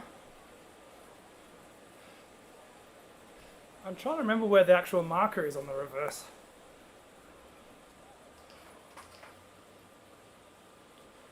Are you talking about the New York com or the one in New York?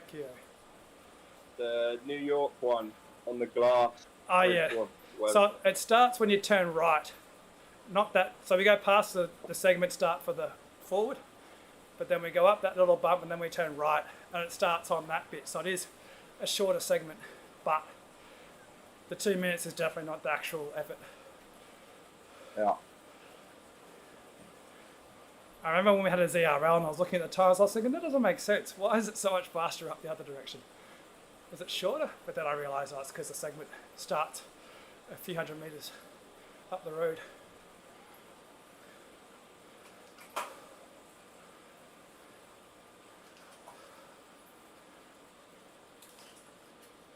You'll see it when we go down here, actually.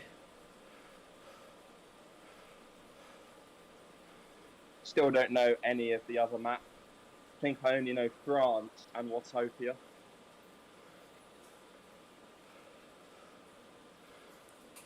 I don't know the new Mercury Islands because I haven't been riding on Zwift that much when they introduced it, and it's a bit like New York. Kind of all looks the same wherever you go.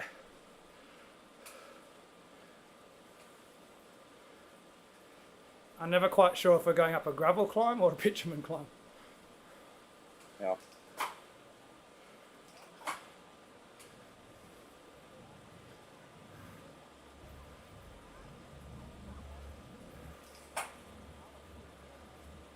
Even the London one, I just know the London Street and then Box Hill. I still get confused about the reverse climbs and Leaf and Peak. I'm just not as well versed in the art of racing as like Piglet and you and Kyle. Yeah, I think that's the advantage of actually doing races, is that it puts you in places you don't normally do your training rides. I do get a little bit confused with heading towards Keith Hill.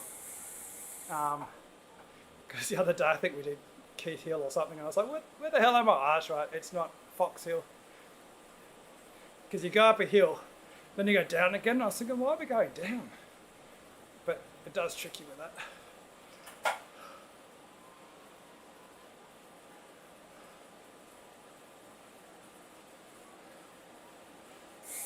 Watopia is by far the easiest to know because it's so, all the landmarks are so recognisable, so different. Yeah.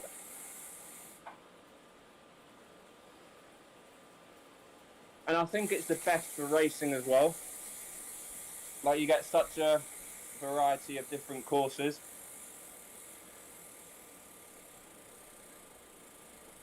Yeah, I do like Richmond. Richmond's probably my favourite, but it's not so much the variety though. It's just the fact that you've got those kickers and it rewards gameplay. Yeah. But yeah, Watopia, just get rid of the Alp, and it's good. The Epic, that's the thing. Everyone wants to have big climbs, but the Epic is a perfect sort of time for a climb. Put the radio tower in if you really want to, but the Epic basically gets rid of the non-climbers, and it's still good. And like you still get a bit of a race, whereas the Alp is not a race; it's just a time trial. Mm.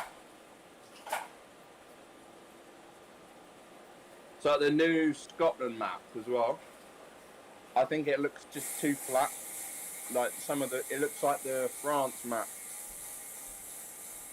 where there's not really that many climbs or steep bits to sort of reward it. The gameplay.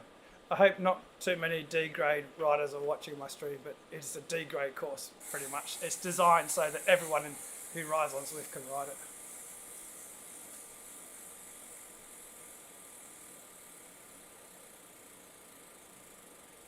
So I was sort of looking forward to it, because they said, it would be specifically designed for racing. It won't be based off like any location. So I was like, oh yes, we could have some like proper good racy map. Then you have a look at the route profile and you're like, oh, just a generic lap with a couple of rollers. Yeah, like this. I sort of looked at it and was like, oh, it's not really that inspiring. It looks pretty boring. Like, well, Downtown Dolphin's probably a little bit better than it, but it's sort of like doing the reverse Downtown Dolphin, I think.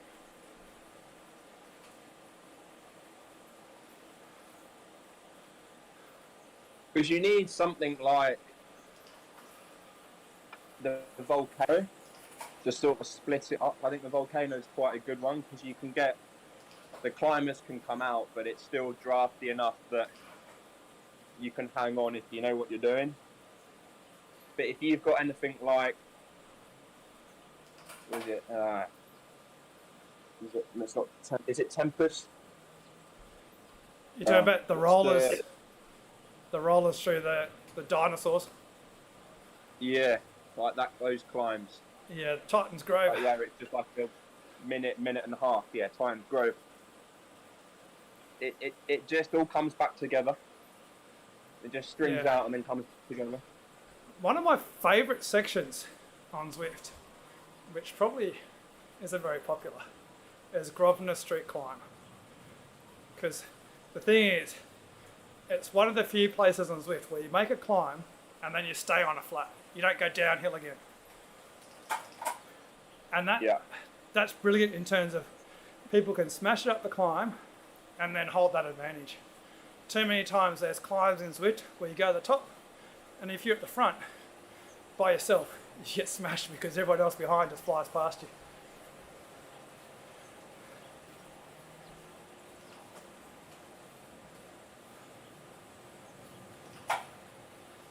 And I think the best direction is actually the reverse, so the opposite way that we usually go. So you do all those kickers first, and then you go back down, and then you come back up Grosvenor Street without any other kickers before it. So it's sort of a flat. And then you got the hill. It's not too hard, but it's hard enough that strong riders can stretch it right out, snap it, and then when they get to the top, just drive it home.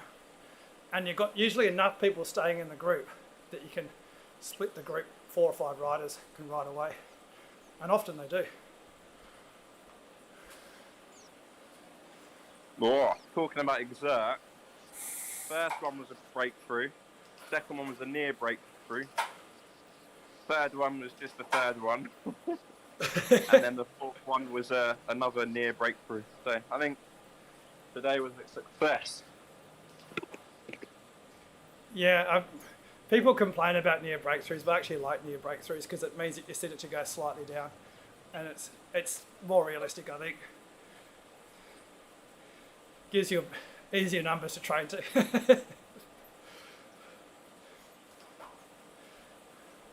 I think I dropped my signature. The signature dropped pretty quick for me.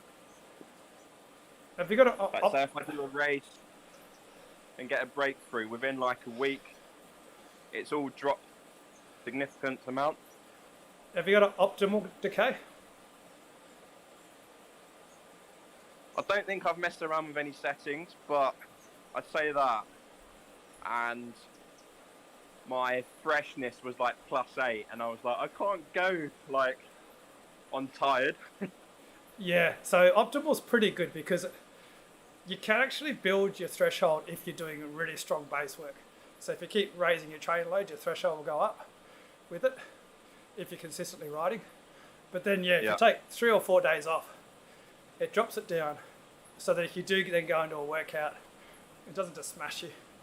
And then it gives you the little warm, fuzzy feeling if you do an absolute max effort when you're fresh that you're going to break through, which I think works much better than if you have a few days off, smash it, and it says, no, you're a bit piss weak there.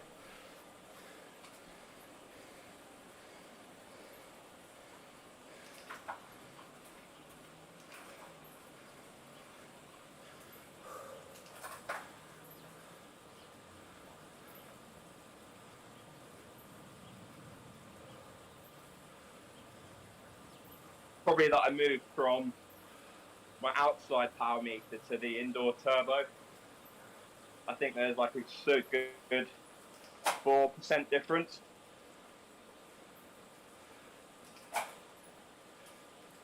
Yeah, when I was riding a lot more outdoors, I always use the Asiamas for racing. Just so, the signature was a lot more consistent. But now that I'm an indoor rider, I just use the Dorito.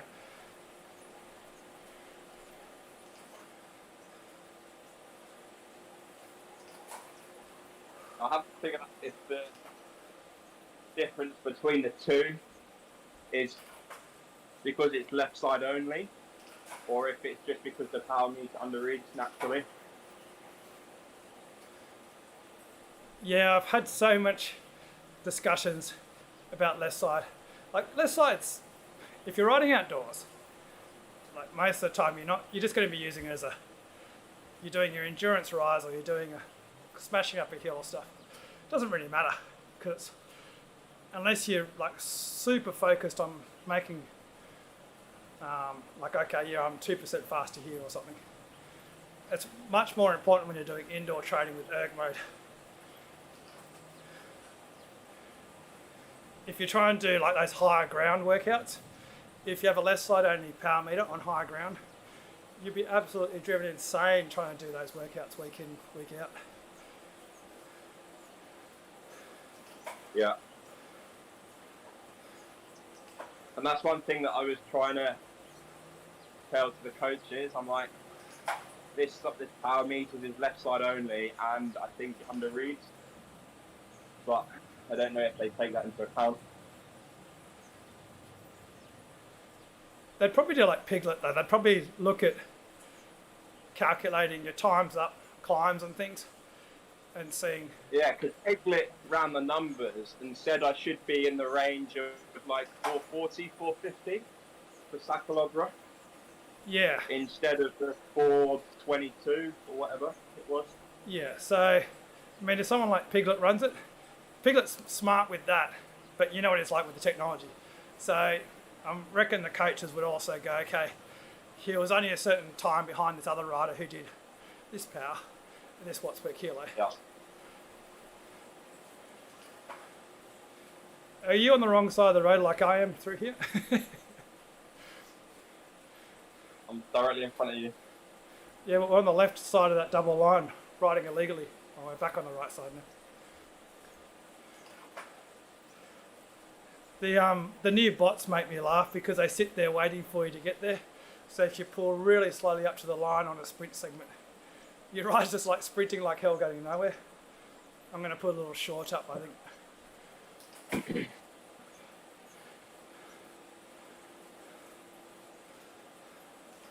Those bots are actually quite good, I think. Because yesterday I done a workout where I done 3 times up the epic, and and I was aiming for the same pace every time. So I obviously had the pace bot to effectively pace me up. That was quite good. Yeah, because they do routes now too. So I was thinking if you don't have to do the Uber. But it's great because if you know, okay, I want to set a certain time around this route, you just put either your PB or your last time around it. And it's just something to follow rather than riding in erg mode. We need to do that PB attempt on the Uber. Like where I get on like a TT bike and just sit at like 400 watts on the flat.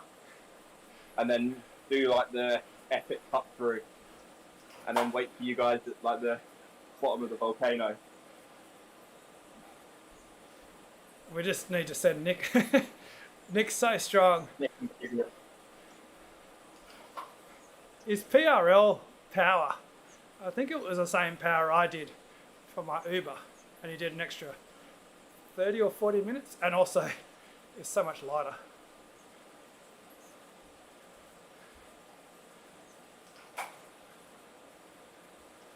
That's one that I still need to do is the TRL full. There you go. And the thing is, you do heaps of laps, so the bot will be perfect for that. Yeah, that would actually be quite good. Might even get David off the sofa for that. He loves doing that. Doing actual tempo up Box Hill. Zone 2 everywhere and then fresh right up the climb. Nice pretty grass. I might be in for it next Sunday. Tomorrow I've got to go. I've got a house inspection, so I've got to clean the house. So I won't be able to do 4 hours of riding. You need to get Brad Zitt along as well. Wake him up. See if he's lost any fitness.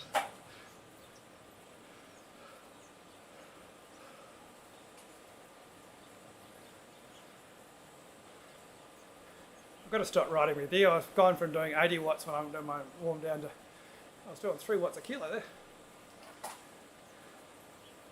It's good, huh? Better than sitting in with the pace partner bot.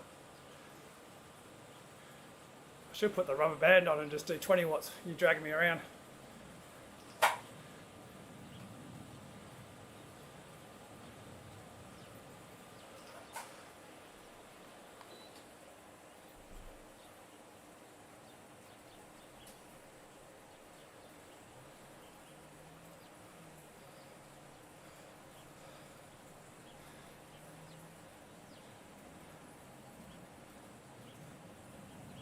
Know what they say? You got to go slow to go fast.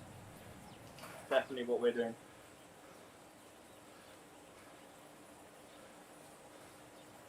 Getting all the gains after smashing ourselves.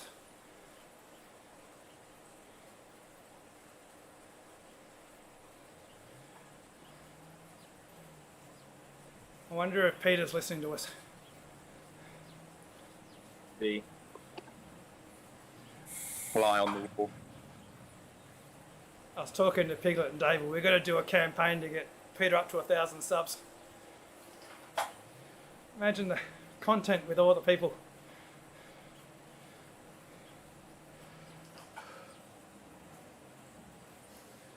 Who was it that was in the chat the other week? Not sure who was giving shit to Peter, but Peter was so funny. I'm not sure. I think every now and again Pete gets a random in, doesn't he? It starts chatting. Yeah. Peter comes up with some funny comments. I think he was saying how strong Peter is, and Peter was going, yeah, you're in the right place. Watch me smash these guys or something, whatever Pete says in his funny way.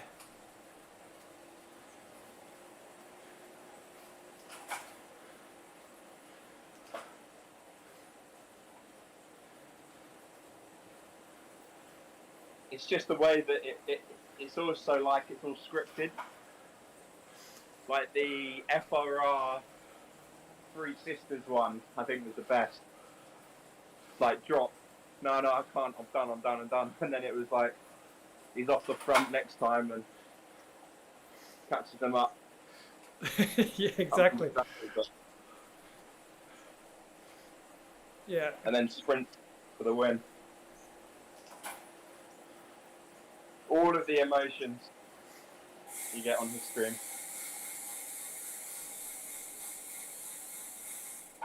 And then every time he does a volcano, everyone's all into him. Come on, Pete. So he has to smash it.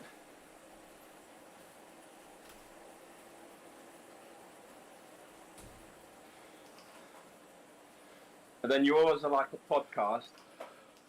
Whenever like you watch the racing quickly, and then you can just like leave it on in the background. But a bit of like podcasting on the back, or the random talk. Oh yeah, that's. I mean, I used to love watching. I don't watch it as much because Pritchard doesn't stream as much. But when he was like fully into streaming, the bit that I liked was after the race, where he's just talking shit.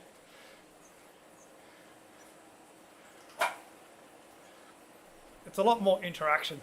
Like a lot of the times when I'm racing, I see people put comments on, and like, oh, I should respond to that, but I'm absolutely dead.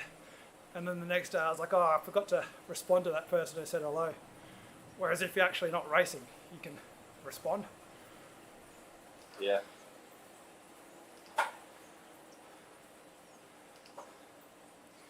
Speaking of which, so Strava, did you watch DC Rainmaker's videos?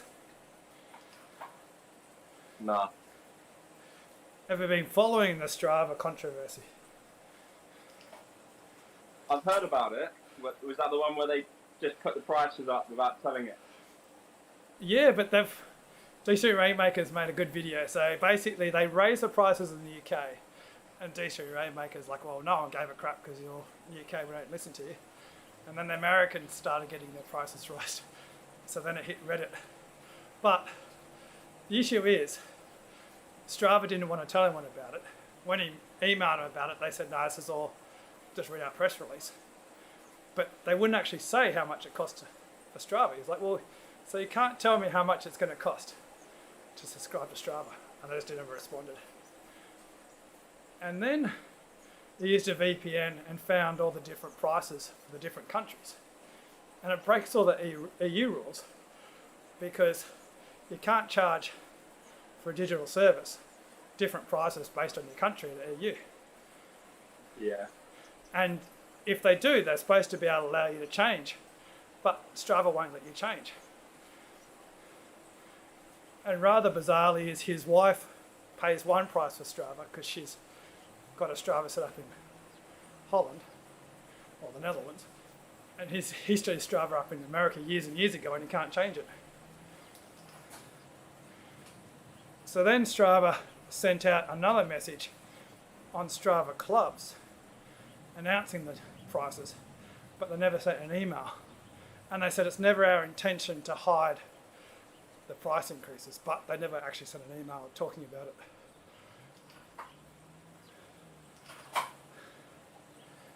So, I mean, it is such an underhanded thing that you could just imagine they're sitting in the boardroom talking about. It's like, oh, we've got to raise the prices. It's like 63% higher in some places. Yeah.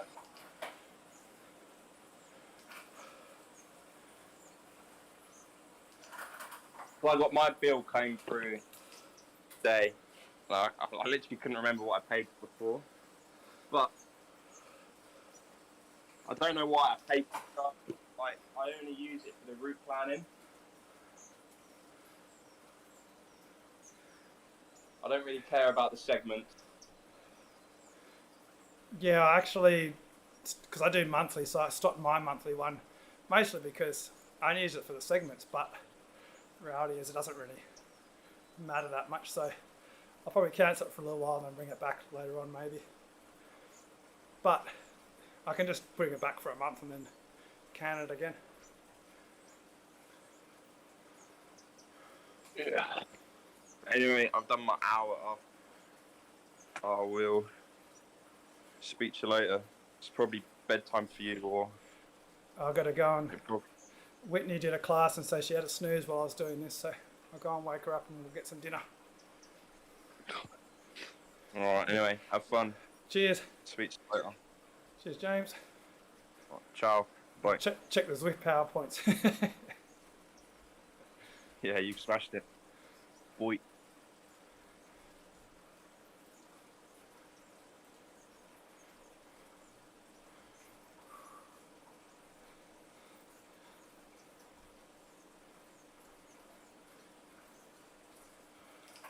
Alright, not going up the friggin' com. I've got to work out how I accidentally buggered up my OBS, so I couldn't see my chat. Get that working. View.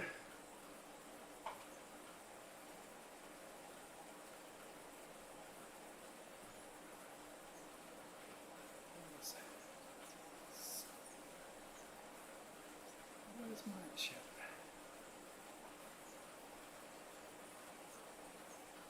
There it is.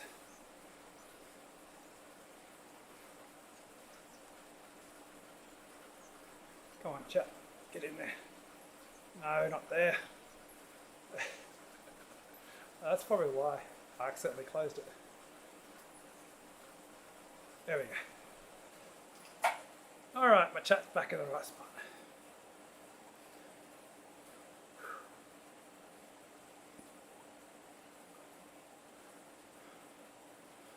Should go and check out that actually. Let's go back.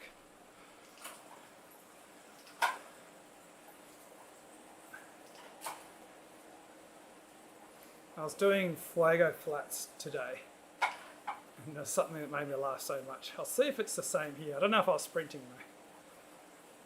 I might have to go to Fuego, have a look at it.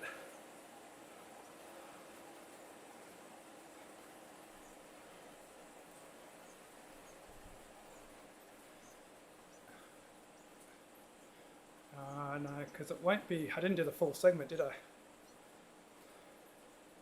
Oh, it's still sitting there.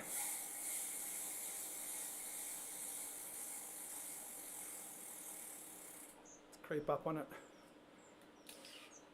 I could use a break though. So he's not sprinting like hell. Fuego's much funnier. I'll go to Fuego.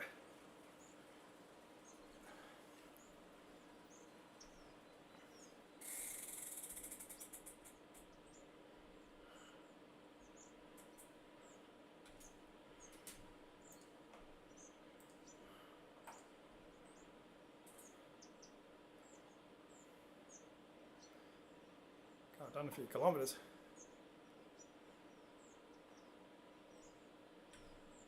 Okay. Oh, I think I saved stuff. Oh, well, I'll get rid of it later on. Fuego Flats. Tempest Future.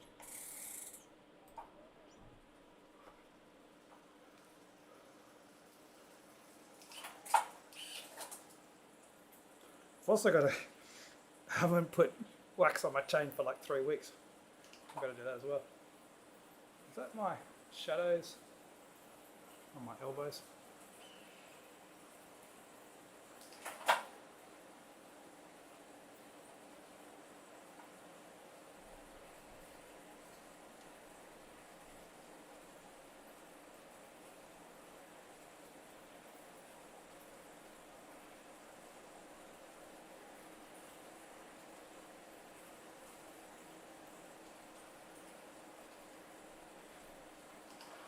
I've got to fix my shadows, unless it's just this, that screen.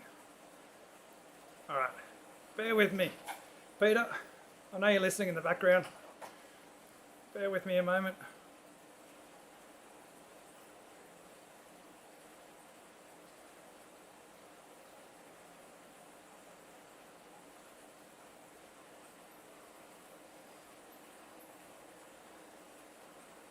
This will be as exciting as my Apple TV reaction video, Peter.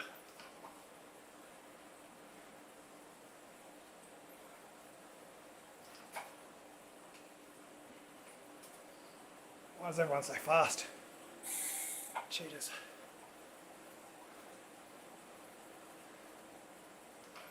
I want a Zada test from every single one of you.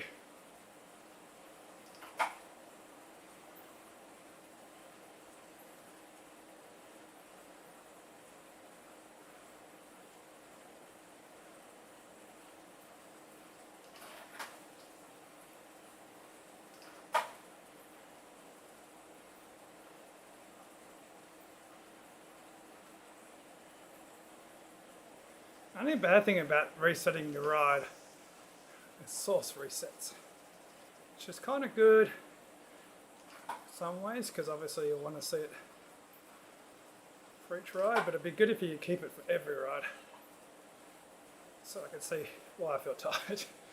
Have an excuse.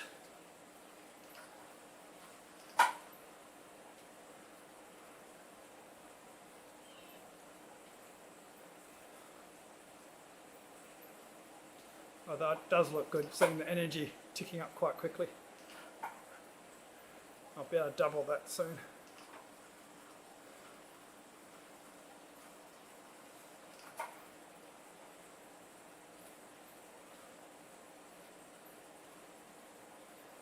Alright, here we go. The moment you've all been waiting for. Sitting there for, how many hours have I been streaming for? 2 hours and 20 minutes? Surely not. Oh shit. It's been action packed all the way. Hey Jason, you missed the race, it was like an hour ago. But I am showing something which made me laugh today anyway. It's just coming up.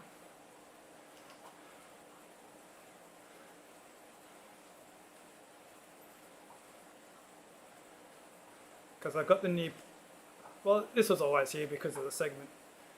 But the good thing is I got the pace partners for the course. But they got the pace partners for when you do races as well. Not pace passes, pace bots. Whatever the new thing is. I'll have to hit the brakes in a second. Whoop, I didn't hit the brake. Ah, I went past it. I was in the wrong menu.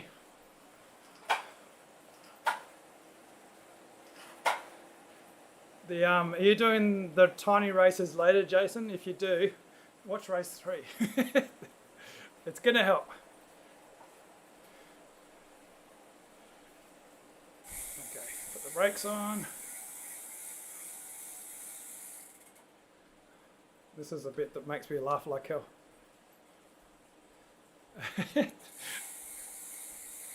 Ah, stop, stop. Ah, shit. I need to work on my braking and also my camera work.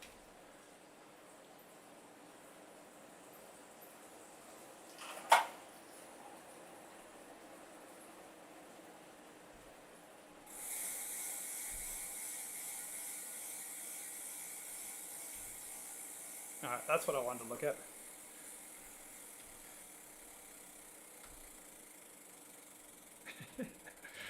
I don't know if anyone else thinks that's hilarious, but I do.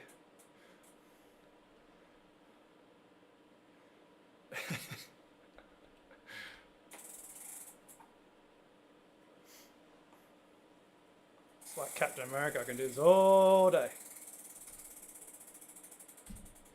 Alright, you ready, buddy? Let's go. Ah. Oh, shoot.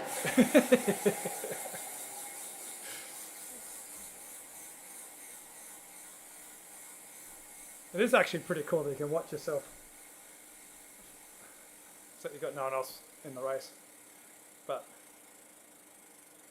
look at him go. So he's a bit weak here, he gives up. Stops pedaling here. Slacky. Got good brakes though. Bet you he's got discs. Yeah. Knew it. Better put, speaking of which, I better give myself a good bite before I go.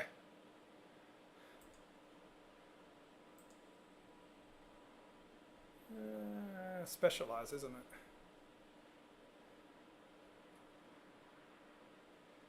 I always miss it. Get the good wheels.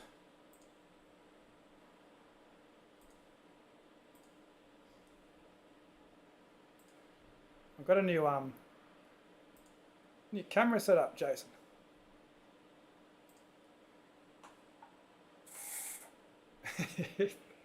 Can't really see much. It's because I wanted to make my transition. I feel like I have to do that. I've got to change that sprint logo. It's too fast. It needs to be half the time.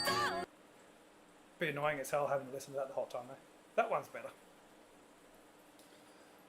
I don't know if anyone's watched RTX. NVIDIA have released a thing where if you're not looking at the camera, it changes your eyes for streamers. Well, that's actually for people who do talking to the camera, but they haven't got the teleprompter. But streamers will use it, so it'll make your eyes look like you're looking at the camera the whole time, unless you look really far away. It would be super creepy though. Especially when I'm doing this, when I'm looking down at the race, but you're looking straight at the screen. I've got some LED lights, just to be more like a gamer, eh? This is not my permanent setup. I'm still in Richmond, Whitney's holiday home. So you can see, this is where I run OBS on this screen and the chat, and obviously that's Zwift behind my microphone. I've been looking at getting a dynamic microphone, but issue with a dynamic, oh there goes the Insta360 zooming in on, I think it's bobby pins. Just letting you know I've got bobby pins in the house. That's a bad thing about the Insta360. That's why I put it right behind me, because I put it to the side, it actually zooms in on my face, which is not what you want to see. Surprised that it's on my sweaty shoulder today. That's my signature shot, the sweaty shoulder.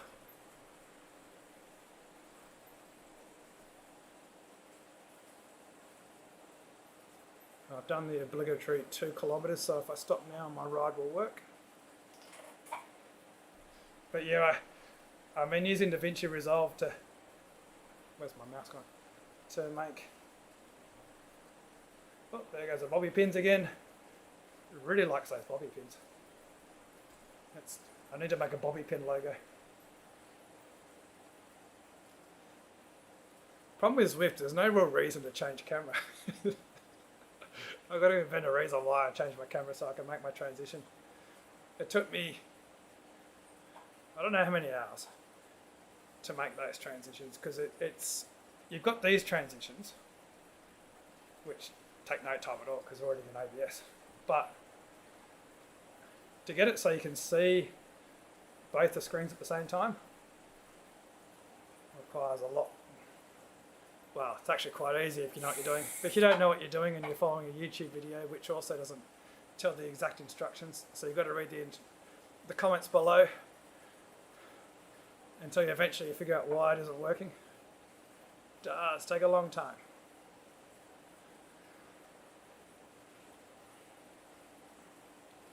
But I'm trying to make my stream a little bit, I wouldn't say more entertaining, that's impossible. I'm trying to polish the stream up. If people are going to watch me, I might as well make it slightly bearable. How are you going, Jason? Watching in backpedal, you had a lot of health issues, I think, a while ago. Have you managed to sort that stuff out, get back into your riding?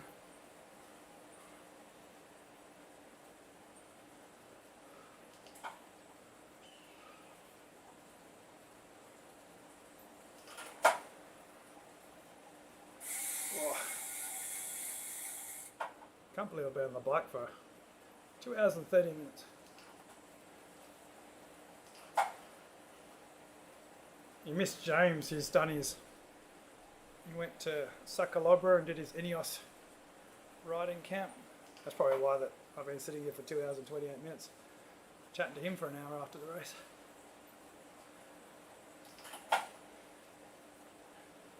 Nick nicked off early. He's probably done everything he's supposed to do. He'll be back soon saying, what am I still doing streaming?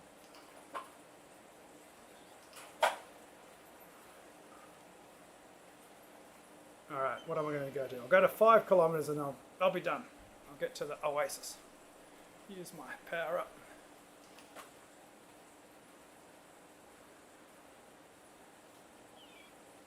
Well, I talked about Strava and its absolute cock up of pricing, which is hilarious, but also sucks. What else is on? Oh, that's right. So Australian Nationals, Luke Platt, and then Jay Vine winning Tour Down Under. Apparently, winning the Tour Down Under is a lot better financially than winning the Australian Nationals and having the Australian Nationals jersey.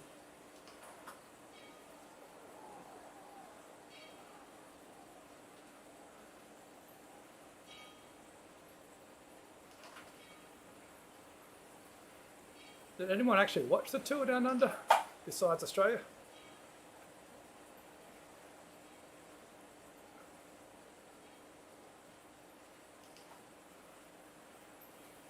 We got the tennis on.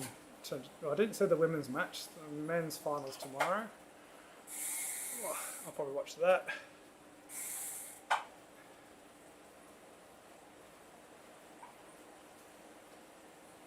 Alright, almost 5 kilometres.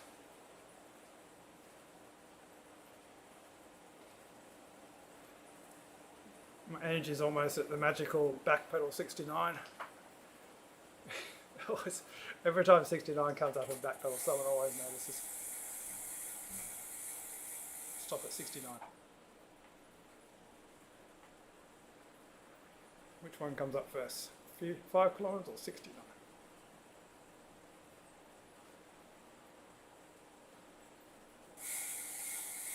There we go. Theoretically, I shouldn't go up because I'm not pedaling. Might make 5 kilometres. There we go. Look at that. Alright, I really should go. Thanks for anyone who's stayed and listened. Peter. Cheers, everyone.